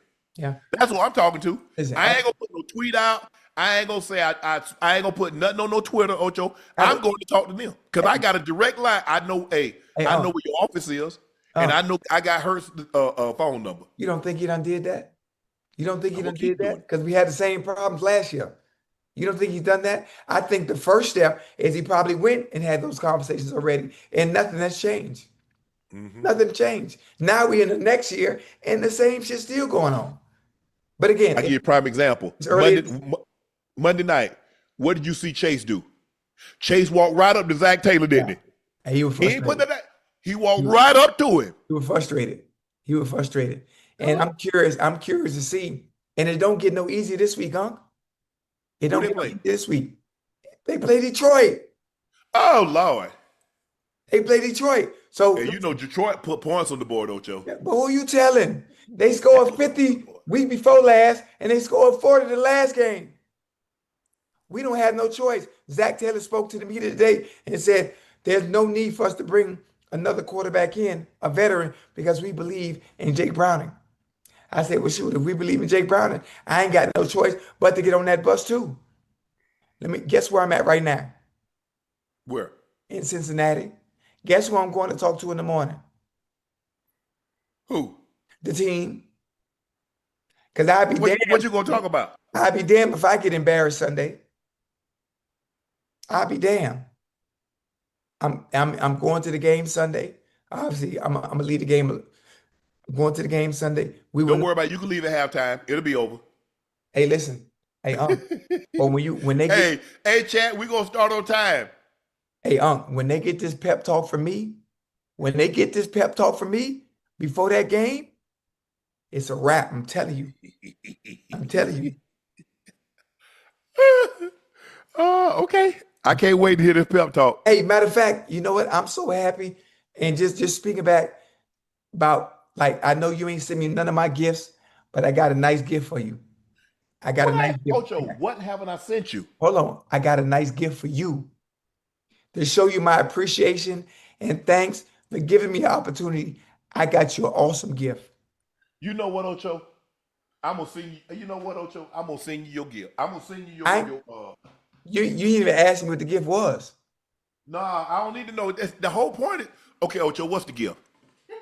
I got tickets for me and you to sit front row, and we can go. We got backstage passes so we can take pictures and stuff at the NBA YoungBoy concert, October 13th Where's that? in Miami. All right, listen. Wait, before you say anything, I know how you like to fly. I already got the private jet charter to pick you up, bring you to Miami. I got a driver for you to bring you to the concert. I got you 2 security guards. Ocho, I don't know one song NBA YoungBoy sing, man. I don't either. What you need to do is go listen to the song Rebels Kick It. You can start there. And then I'll send you other stuff up to date that can catch you up to what you're gonna hear at the Can you get me a Chris Brown ticket? I know Chris Brown. I know. What about Drake? See, you don't, hey, you a YN right now. You a YN. And Nah. we going I'm an ON. Huh? I'm an ON. Hey, what's ON stand for? An old ninja. Hey, listen. I got you the lime green bandana that tie around your neck. I got you a leather vest. Oh, Lord have mercy. And wear some black Air Force Ones. Hey, we gonna be in there cutting up. You hear me? Man, you gotta give me. I mean, if I'm gonna go to I ain't been to a concert, man. I know. Hey, we gonna. Adele was the last concert, and she was when she was at had the residency. Yeah. Hey, Ocho, you gotta give me something easy, man. Damn. Oh, this easy. He gonna bring us on stage, right? I don't need to be out there. Hey. Hey, Ocho, I'm on probation for the rest of 25. I know, but this ain't got nothing to do with that though. I'm saying I just can't be at something like that. You know what I'm saying? It gonna send the wrong message. My probation officer gonna get me. What message? This message is about living life. This message is about turning up. This message is about having fun. It's about freedom. The rest of 25, now 26, I'm gonna get back out there, but it need to be, Ocho, come on, work with me, Ocho, work with me. I'm working with you. That's why we going to the NBA YoungBoy concert. I can't do this is what you need. Hey, you need to be let's go. Hey, you can come up out your shirt, then you gonna have the lime green bandana right. Oh no. Man, look here. Yeah, I'm with you, man. I was gonna go. Hey, I got to sit this one out, Ocho. It's too late. I already got the charter. I already got the tickets. Ocho. I already got the tickets. I need to go somewhere. Let me go to a John Legend. Let me go to Anthony Hamilton. Let me get maybe I could do like a Drake or a Chris Brown. I can't do no young boy. I'm gonna tell you like this. Either you go to the YoungBoy concert with me, I'm gonna beat you up. Now you got 2 choices. You get your ass whooped. I think that's what I'm gonna have to take. I'm about to take that one. Ocho, man, you know right, Ocho, you know your boy right now. I gotta,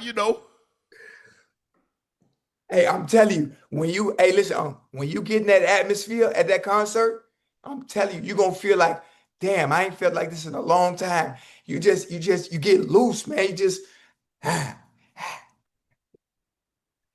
and then hold on, we're gonna be in the crowd and we're gonna be standing on our chairs and stuff. Going crazy. Nah. I'm gonna have to say that. Hey, I got y'all. I'm back at 26. I'm back at 26. Fall 26. I done already told NBA YoungBoy we coming, man. Hey, Ocho, you know my motto. Fall of 26. I'm a dark-skinned slave. I'm outside. You know what I'm saying, Ocho? I'm outside. That's where I'm at. Give me 26. 26. I gotta hey, come on now. Work with me. Chad, tell him to work with me, man. Damn. I'm working with you. I done spent $12,000 on these tickets right in the front. Now, don't do that. I got your chart. I got your charter jet. I got you 2 security, so can't nobody bother you. It's just not a good look for me right now. You know what I'm saying, Ocho? It's a good look. As a matter of fact, Ocho, as a matter of fact, the first big function I want people to see me at, I want to be coming out of the church. Maybe I go to the Potter House in Dallas. Maybe I come out of PDJ's church. Maybe they need to see Chad. Y'all need to see me come out of church. You know what? That's what I'm doing. I'm going to church. Hey, one thing about it, we ain't going that route. We not going that route. Acting like we Reverend Al Sharpton and all that shit. Yeah, that's what I got to be. That's what they got to do. Yeah. Nah. We got to turn up. We got to stay true to ourselves. Nah. I can't be that no more, Joe. I got to change. Stay with me real quick. I'm changing my life, Chad. I'm changing. I'm new. Stay with me real quick. It's okay to be new, but don't forget where you came from. We come from times like that, and at sometimes you got to revisit where you come I from. got to go back to church, Ocho. I lost my way.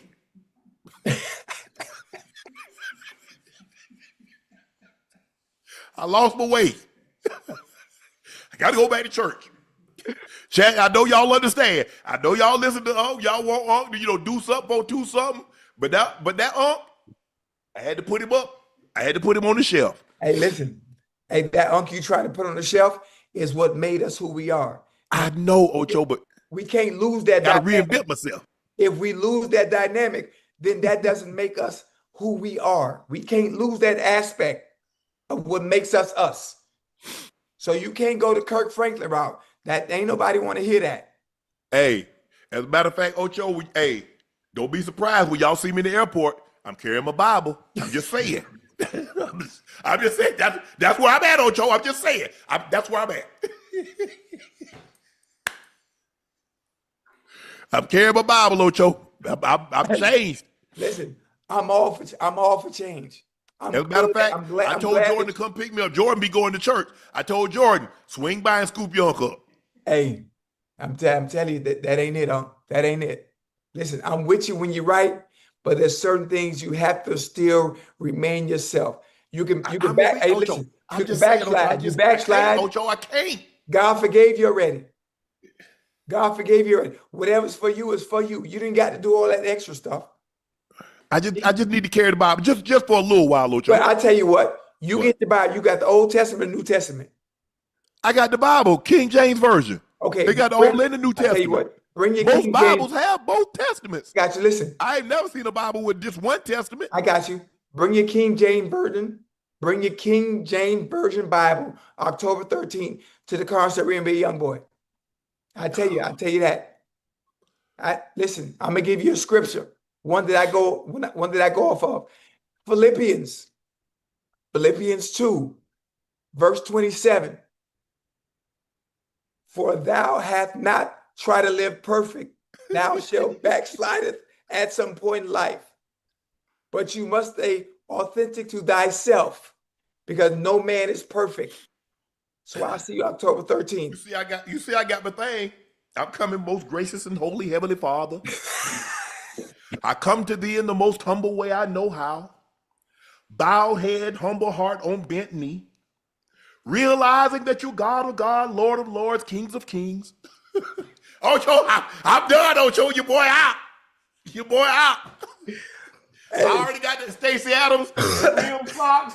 I'm down on one knee. Hey. I already told him, I said, Lord, when my time is up here. Hey, boy, you hell. And my face becomes a looking glass. Just give me a place somewhere in your kingdom. That's where I'm at, Ocho. I'm done. Your boy out. Chad, I'm out. I ain't fooling with Ocho. Man, as we mentioned earlier, Tyreek Hill has a dislocated knee, multiple torn ligaments, including its ACL, ending his season 4 games into the season. Tyreek's agent, Drew Rosenhaus, stated, Tyreek's surgery went very well, according to his doctors. It's about rehab. He will play next season. The realistic goal is the start of the season. Ocho, Tyreek is 31 years of age. Yeah. He has a big contract because the cap hit is over $50+ million. And most teams will not want to eat that. Can he rebuild his market value as an elite receiver after this injury? Absolutely. And even if he doesn't rebuild his market value and gets the opportunity to play somewhere again, he will soon, even if it's not with Miami. I'm not sure where he will go, but wherever he does go, he will remind everybody why he wants what he was, one of the top 5 receivers in the NFL. Right now, obviously, he wasn't on the trajectory of doing that because they weren't playing well as a whole, as an offense in general. But when he does come back, listen, the speed's still going to be there. Some of the stuff that he's able to do is still going to be there. It was dislocated kneecap. No extremities, no hamstring, no quads. So the speed and all that stuff, I say 3 to 4 months. I actually think what are we in? October, right? Yeah. October, November, December. If football season, if they were to make the playoffs. By the first of the year, Ocho, he should be running in a straight line. Oh, He might, but I mean, in 2 months, he should be able to run in a straight line. That's what I was just getting ready to say that. If it would come December, he would be able to come back and play if he wanted to. He would be able to come back and play if he wanted to. So he gonna be all right. He gonna No, be, maybe, yeah, I mean, look. Brandon Ayyyyy had it tore his, and he still isn't back yet. He's yeah, still but dealing with some other stuff. different. That's different. He tore his ACL completely. This is just a dislocated kneecap with a few ligaments. No, but he tore his ACL. No, not fully. Well, that's what being reported. Hold on. Let me text Reed real quick. I'm all in his business.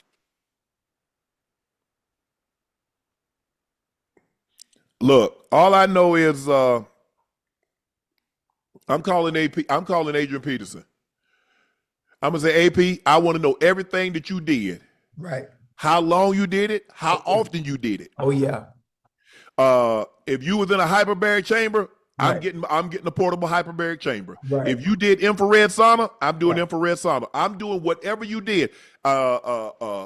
Push me to capacity, because the quickest thing I want to do, Ocho, is get range of motion back. Yeah. That's the first thing I want to get. I Yeah. want to get that 120 back. Mm-hmm.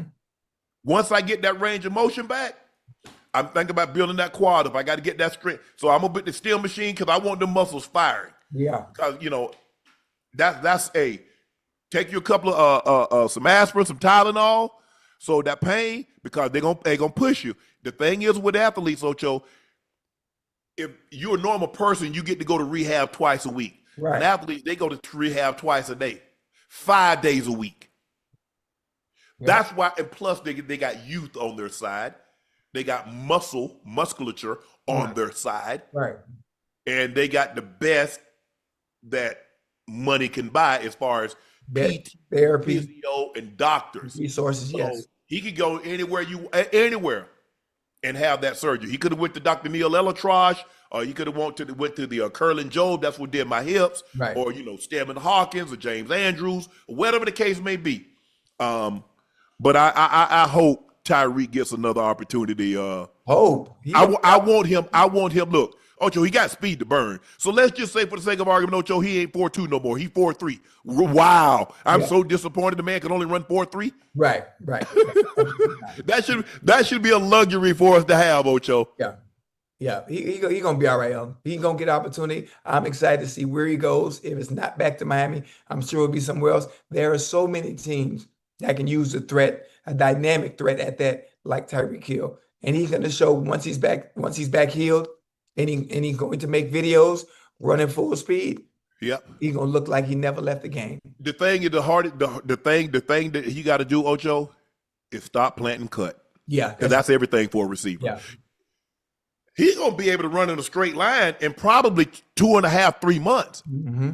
But it's when he gets that, when he be able to do stop. that. Yeah. Yeah. And speak when he got like we talked about the other day, 10 roll to 12. Yeah. When you hit that dig, when you hit that comeback, because he twitchy. And then being able to do it with confidence too, Unc. That's the biggest thing, and Ocho. not having to worry about that knee. Just To know that what that thing's strong, that it is strong enough, it can sustain it. Because you got to realize now, that's just not a normal receiver. That's a guy that's running and is stopping and getting in and out of break. Tyreek don't do a whole lot of throwing that blink on and diagnosing. He's stopping on a dime. Yeah. So that's a lot of torque. That's one thing. I was 4.5, 4.6, Right. running the comeback, running the out. Mm-hmm. That's 4.2, 4.3. So that's a Ferrari getting up to 100 miles an hour and slamming on the brakes. Right. As opposed to a pickup truck going 50 and slamming on brakes. Yeah. Mike's called Brian Daboll's reaction to Jackson Dart's first NFL touchdown. Daboll screamed, "That's our effing guy," as he nearly ran into running back Devin Singletary. That's a man who's stoked about his new signal caller, Ocho. Ocho? Yeah. What you thinking? He said, "That's our effing guy." I mean, it is their guy. It's the guy they picked. Yeah. It's the quarterback that they drafted. They just waited on his opportunity to play. It came earlier. than most thought it would. And he looked good, huh? He looked good. You didn't know what to get from Jackson Dart. We know what he could do because we saw him in the preseason. He looked good in the preseason, but you understood that's not the kind of defenses. That's not the kind of schemes. Those aren't the players you're going to see in the regular season. And Jackson Dart said, hold my beer. Let me show you, whether it's the preseason or not, what I can do. Multiple great throws. Yes. Plays, using his legs on third down to get first downs. He looked really good. The thing that tells me, well, I knew he was their guy because they drafted him, and they seemed to. But everybody, look, I don't take anything from a draft room because everybody's always, that's the guy we wanted. We didn't think he was going to be there. Okay, fine. But Ocho, he named the guy the quarterback for the rest of the season. He removed all doubt. Yeah. Because he's like, okay, he could have easily said, we're going to start Jackson Dart. He said, we're starting Jackson Dart for the remainder of the season. Mm-hmm. That ain't what they did with Dylan Gabriel. They said Dylan is our starter. Yeah, they're leaving the door open. And we talk about two different scenarios too. Two different teams. Two teams that have two different type of expectations for their season as well. One coach is on the hot seat and understands. Yes. If I'm going down, I'm going to go down with the player that I wanted.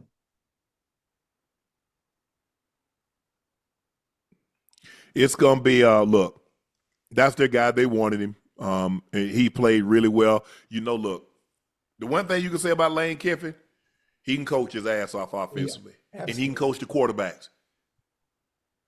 So him and Sark was co-coordinators. Mm-hmm. I think they was at USC when they was at the height, Carson Palmer, Matt Leinart, so forth and so on. So we know they can coach that position. We know he is a great. What up there, Ocho? Where were you at, boy?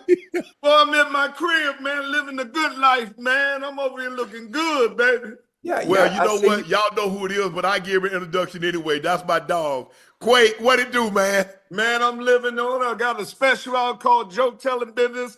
It's in the top 10 in 24-hour release. I got a TV show that's going to be on Fox, and I just got married, and you didn't show up. You supposed to be my man. You ain't come to the wedding. I held all the things for you. I said, Shannon got to come. Quake, I had a rough 25 so far, Quake. You know. Hell with them, man. You all right. You Shannon Sharpe, man. You walk with your head up, and I support you like I text you. You always be my brother. You were one of the first ones. You see what I mean? Hey, Quake. Oh, yeah, no. Me and this man here, we got decade plus. Yeah, hey, Quake. I used to, when he was at the Uptown Comedy Corner, we used to be in Atlanta I come see him. Yeah. Hey, ain't nobody judge you but God, man. Yeah, I appreciate that, man. I appreciate the support. Hey, Earthquake. Yes. I got me and Unc tickets to go see NBA Youngboy October 13th. And he's scared to go. Talk about he want to go to church instead. Well, he can do that too. Take the Lord with him. Hey! Take the Lord with him, man. Take the Lord with him. There you Lord go. know his heart. Why we have this fool on here tonight? The Lord know your heart. Yeah. Quake, let me ask you this.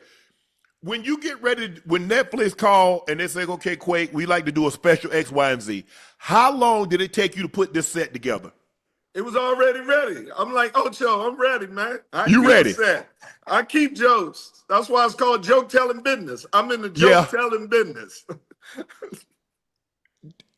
You told me the story. Tell Ocho why you went by the name of Earthquake.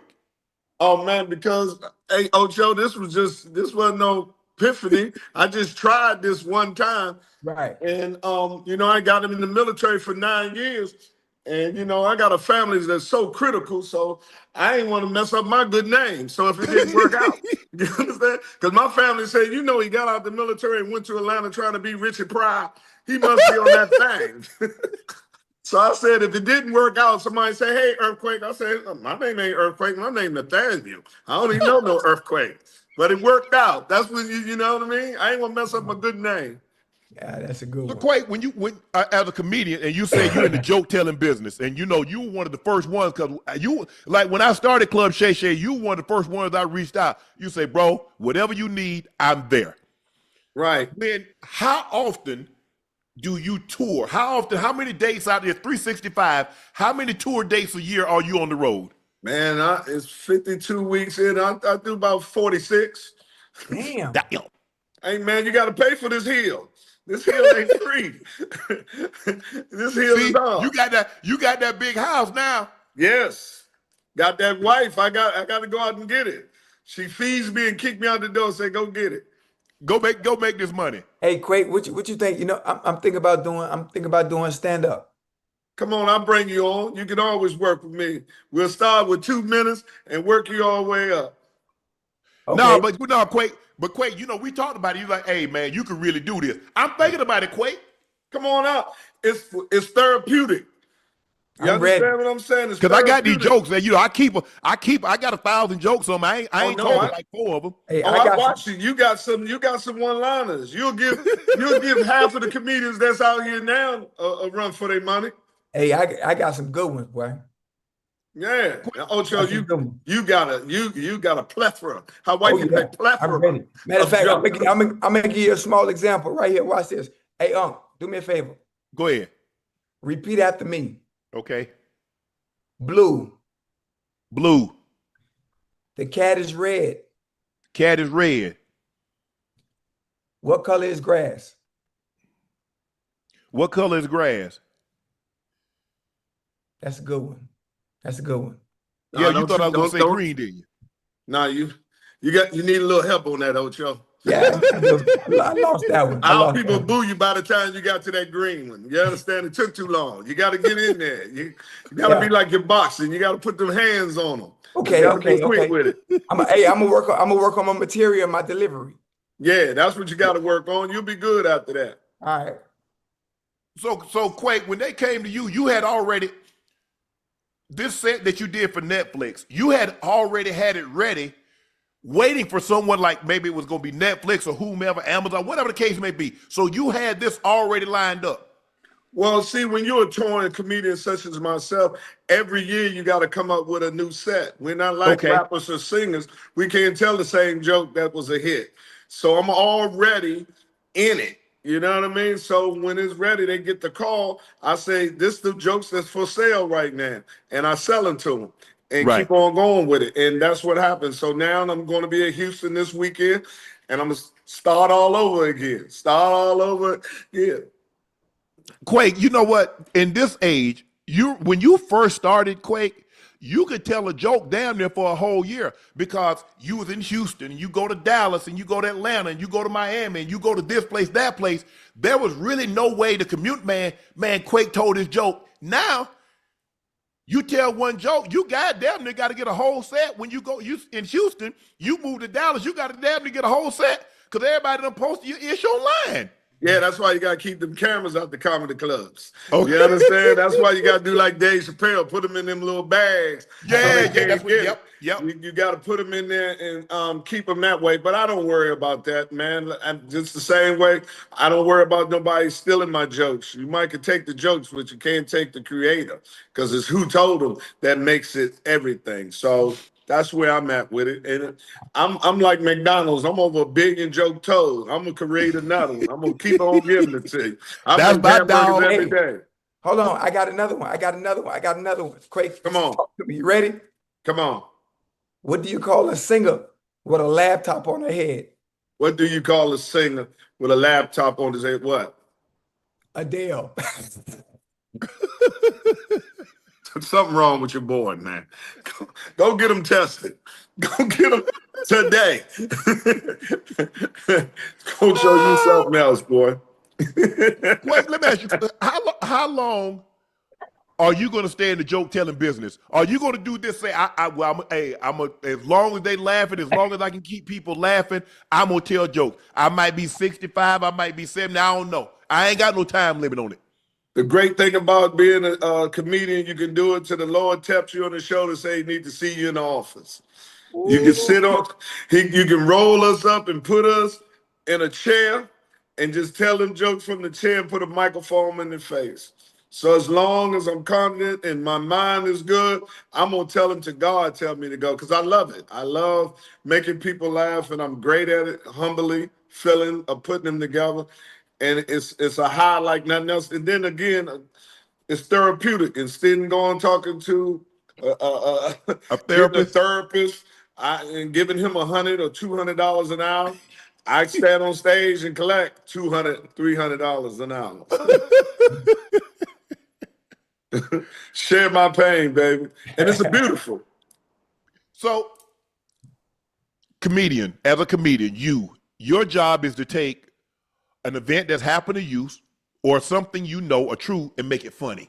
Is that your definition of comedy? Yes, it's taking your experiences and making them relatable with everybody else and make it funny. Laugh at my pain, laugh at my experience. And the whole time, that's why you see the great ones. And you also see when comedians get to a certain level, financially, successfully, they stop telling jokes because their experience is not relatable to the people that they're telling the jokes to. You know what I mean? So Yes. you have to tap out because, I tell my wife this all the time. I said, shepherds should always smell like the sheep when you're charging the sheep. Wow, I like that. I like that. I like that. So you don't feel you cash that chip in, that you feel you still on that relatable level that you can tell a joke because you still find you flying commercial. You still, hey, I got nice things now. Don't get me wrong, but hey. But I take one day out and go shop at Marshall's. I go to Target. I go to the bowling alley. I hang with friends. Most of my friends are not in the economical situation that I am. So I hang in their lives and I go on and I be a part of that because they're my constituents who I have to sit to. They don't want to hear about this part of it and this, how well I'm doing on. So I make myself relatable by putting myself with people that's going through things that I'm going to be talking to so I can just sit there and diagnose what they're going through and live vicarious through them and then take it on stage that way. Man, that's unbelievable, man. Tell them the name of the con. I'm gonna watch it. You know what? As a matter of Please fact, I'm gonna do. go upstairs and watch it right now when I get done because I ain't got nothing else to do. So I'm Please gonna go watch upstairs it. and Tell watch me it. what you think about it. It's called, and the reason why I call it joke telling business, comedians need to get back to the job description and be funny. I don't care what they doing, but if they on any platform or anything else, stick with the job description. And if you're gonna sit here and carry the banner of being a comedian, you got to be funny. But see, Quake, you grew up in a time that you told jokes. There were obviously Flip Wilson had a lot of skits. I mean, the Flip Wilson show when he was doing Geraldine. There's some, and now these guys Quake, they hit a lick. They get on the internet. They tell a few jokes. They do a few skits. They done made it. They gonna get up out of there. But it's short money, but it's long for now, but it ain't lasting money. What I'm saying, if you want to, I'm 3 decades in here going on my 4th. If you want longevity, you can't skip the process. And that's the same thing you would tell anybody in your profession. Hey, man, you got to practice. Like you said, the coach always say, I would not accept nothing in a loss. Yep, that I won't would accept anything in a win. loss. I wouldn't. Yeah, with And a win, I wouldn't and have that's lost. the same thing. You have to pay. Whatever way gets you to our genre in our profession, I have no problem with it. If it's the internet, shows, skits, but you still got to hit that stage and sit down here and come with funny jokes to call yourself a comedian. And then if you don't want to do that, then take the title off of it. Because I respect my art. I'm just trying to see the protection of my art form. And I'm in the joke telling business and I sling these jokes. So, and I expect everybody else to sling these jokes. Man, Quake, man, thank you for the time. Y'all make sure y'all go check out his special on Netflix. What is it called? Joke telling? You in the joke telling business? I'm in the joke telling business. Joke telling. Number 7 right now and climbing and 24 hours out. Man, that's my homeboy. That's my very good friend, Earthquake Steak. Hey, what your commanders gonna do on Sunday? Man, we got to get this win, man. We went down to your hometown and laid a egg. You did. I think we coming out west and going to get these Chargers because they very vulnerable. What's the name got them? So the Giants got them. So that means that you can get them. So I hope we get them. And baby Jesus coming back, JD5. So But see what happened when they hold out, man, they get hurt. You know what I mean? Terry held out, soft tissue. I told him go hang out with Ocho and stay in shape. So when he did get his money, we wouldn't have no hamstring pull or all McClure, that yep. going on. That's There how you it go. normally happens. There you go. That's the great comic. Good friend of the show, very good friend of mine. Earthquake. Congratulations on everything. Congratulations on the marriage. I'm gonna hit you up because I need you to do me a favor. I got you. Bet. Anything you need. Ocho, I love you, man. And I can still outrun you, Ocho. Earthquake. Make sure y'all go check out his comedy special tonight, on Netflix in the joke telling business. Man, look here. I've been knowing that brother decade plus. Great. I couldn't tell y'all, once upon a time, I couldn't tell y'all what he did for me. He did a real solid for his boy, but we gonna let that go. We ain't gonna tell that. We ain't gonna tell that story, Quake. But I appreciate keep that between me, you, and the Lord.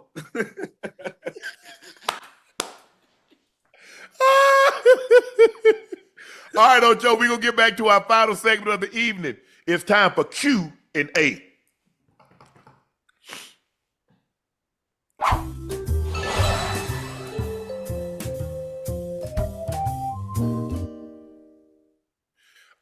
Jason said, Ocho says he got jokes. I got one too. The Cincinnati Bengals. Hey, listen. See, people love to kick. People love to kick a team when they down. They love to keep a team when we down. The only reason things are how they are right now is because Joe Burrow's hurt. Let's not get beside ourselves.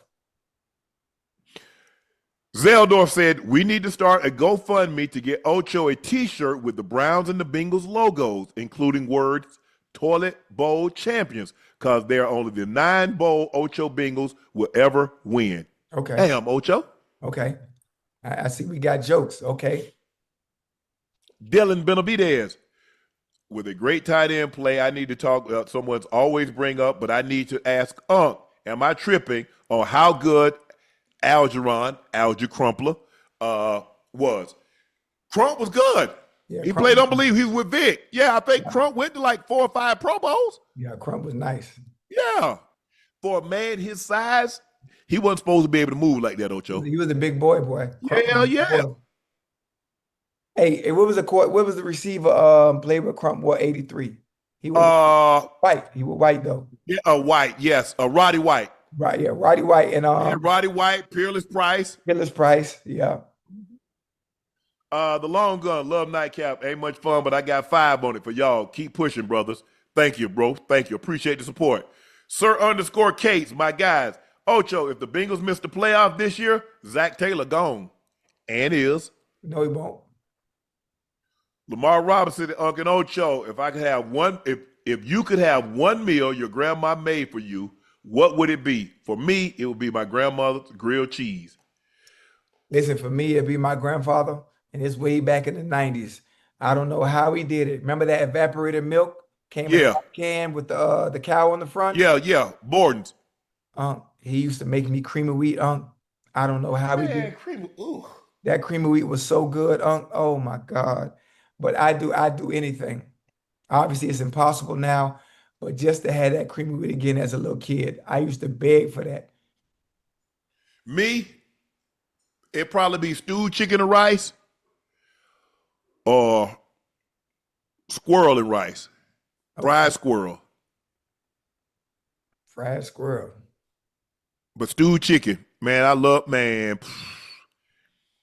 I need to find out where they got some stewed chicken. Who do stewed chicken in Vegas? We can do it. We can go catch the squirrel. We can record that.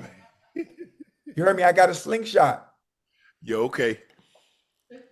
But I could go for a good old mess of squirrel and rice. Fried? Lord, have mercy. Lamar Robinson said, okay, we read that one. James Lee said, how common is using stickum on your gloves during your playing time? Jerry Rice said everyone was using it. Have you guys ever used it? Yes, everyone was using it. Defensive linemen, an offensive lineman used to use silicone on their jerseys. That's why you see the referees, they always pick the lineman and they pat them down. That's why. because I didn't want you to be able to grip and grab a hold of my jersey. Yeah. So I was sprayed with silicone. So guess what you couldn't do? Grab my jersey.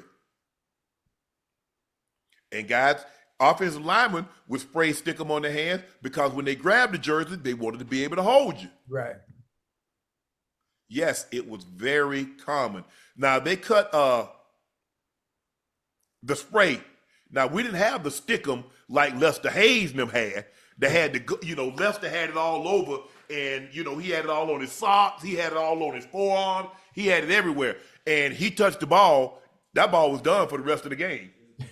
Yeah, it was done. He was done for the rest of the game, Ocho. But you go back and find pictures of Lester, and you see on his socks, you see all on his hands. Yeah. He had that wide base stance. Yeah. Yeah, but it was very common. Zay 2X said, "Hey, Unc and Ocho, my dad's birthday was last week on September 22nd. Could you give us a wish and wish him happy birthday? Could rank the best wide receiver duos. I think my Cowboys are number one." Yes, we could. Happy birthday. You didn't give us his name. That would really help if you gave us his name. But his birthday was on last week, a couple of weeks ago, on September 22nd. So happy belated birthday. Thank you, Zay, for watching us and tuning in. We really, really appreciate that. Rank the best wide receiver duos. Yeah, I think you guys are up there. I think you got to put AJ and Devontae, even though their numbers currently don't say so. Right. I think you got to put Amon-Ra St. Brown and J-Mo. I think they're up there. I think Puka and Devontae, they're up there. Obviously, CD and Pickens are there. Chase and T. Higgins.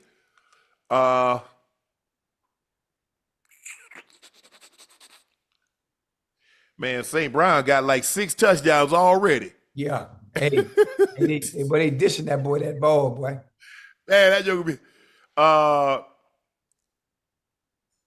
If you had to take one duo right now, you taking Chase and Higgins? Absolutely. I mean, even with I know Joe Burrow's hurt, but I'm taking them. And right after them, the next duo I would probably take, if it wasn't Chase and T, it'd probably be J-Mo and St. Brown. Yeah. For me, I would probably say, I can't take T and what you call him, not with that quarterback. Not with that quarterback. I probably would take Amon-Ra St. For me, it would be between Amon-Ra and J-Mo and Puka and Devontae.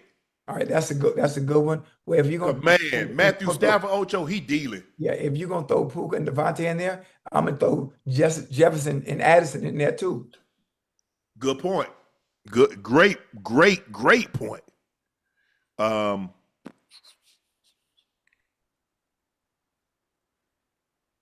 Yeah, we solid. Peggy Hager said, Goodell is mad at Prime for not taking his nephew to Colorado. They took it out on Shedeur. I don't know anything about that. I don't know if Roger Goodell has a nephew. I don't know. I know he has twin daughters. Met his wife when I did the thing for Netflix a couple of years ago, but I don't know anything about that. So, Peggy, if that's what you said, hey. Jason Zeldorf said, after Monday night game, I was wondering if Unc was going to have to call the cops to do a wellness check on Ocho. Yeah.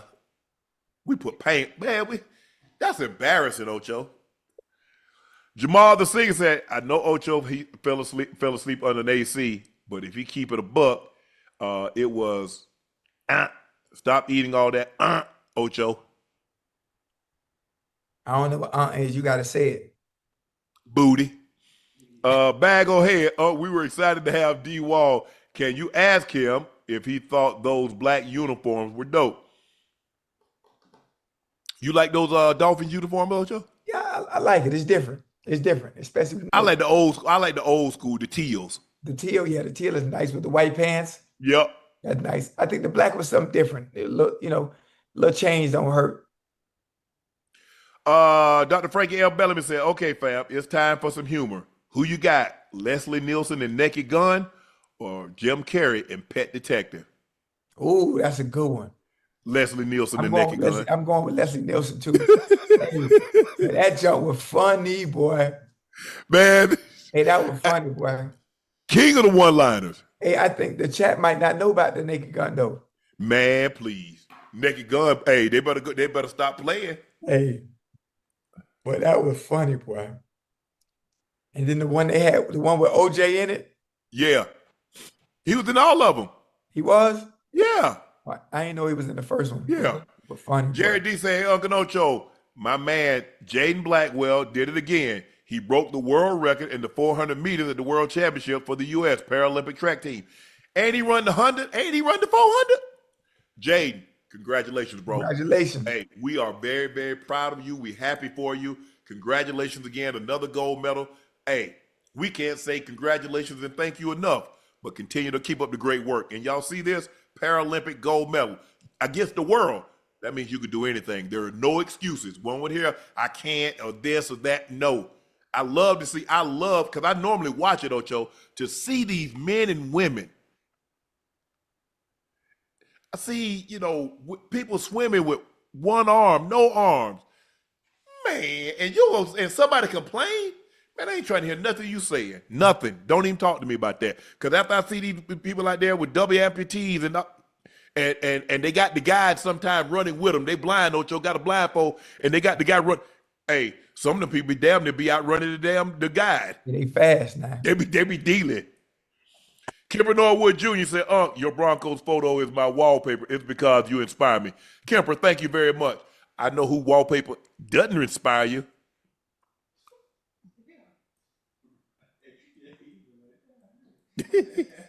My bad, that slipped, Ocho. My bad. I ain't want to say that. I ain't mean to say Are that. you good? Don't worry about it. Long as you go to that concert with me, you're gonna be all right. Thank you for joining us for another episode of Nightcap. Y'all know who I am. I'm your favorite Unc, Shannon Sharpe. That is my partner and co-host, Liberty City's own Bengals Ring of Fame honoree, Pro Bowler All-Pro. That's Chad Ochocinco Johnson. Please make sure you hit that subscribe button. Please make sure you hit the like button.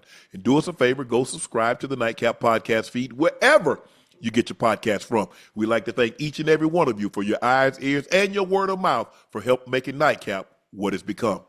Thank you.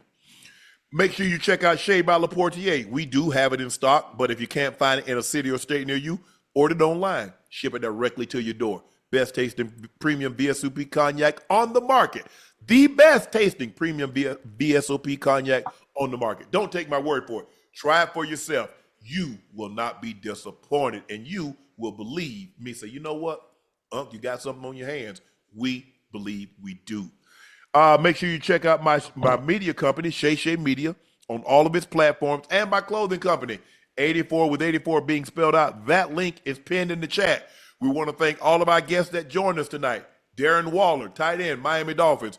Ernest Jones IV, Seattle Seahawks, outstanding linebacker. And good friend of the show, the comedian, Earthquake. Make sure you check out his special, I'm in the joke-telling business.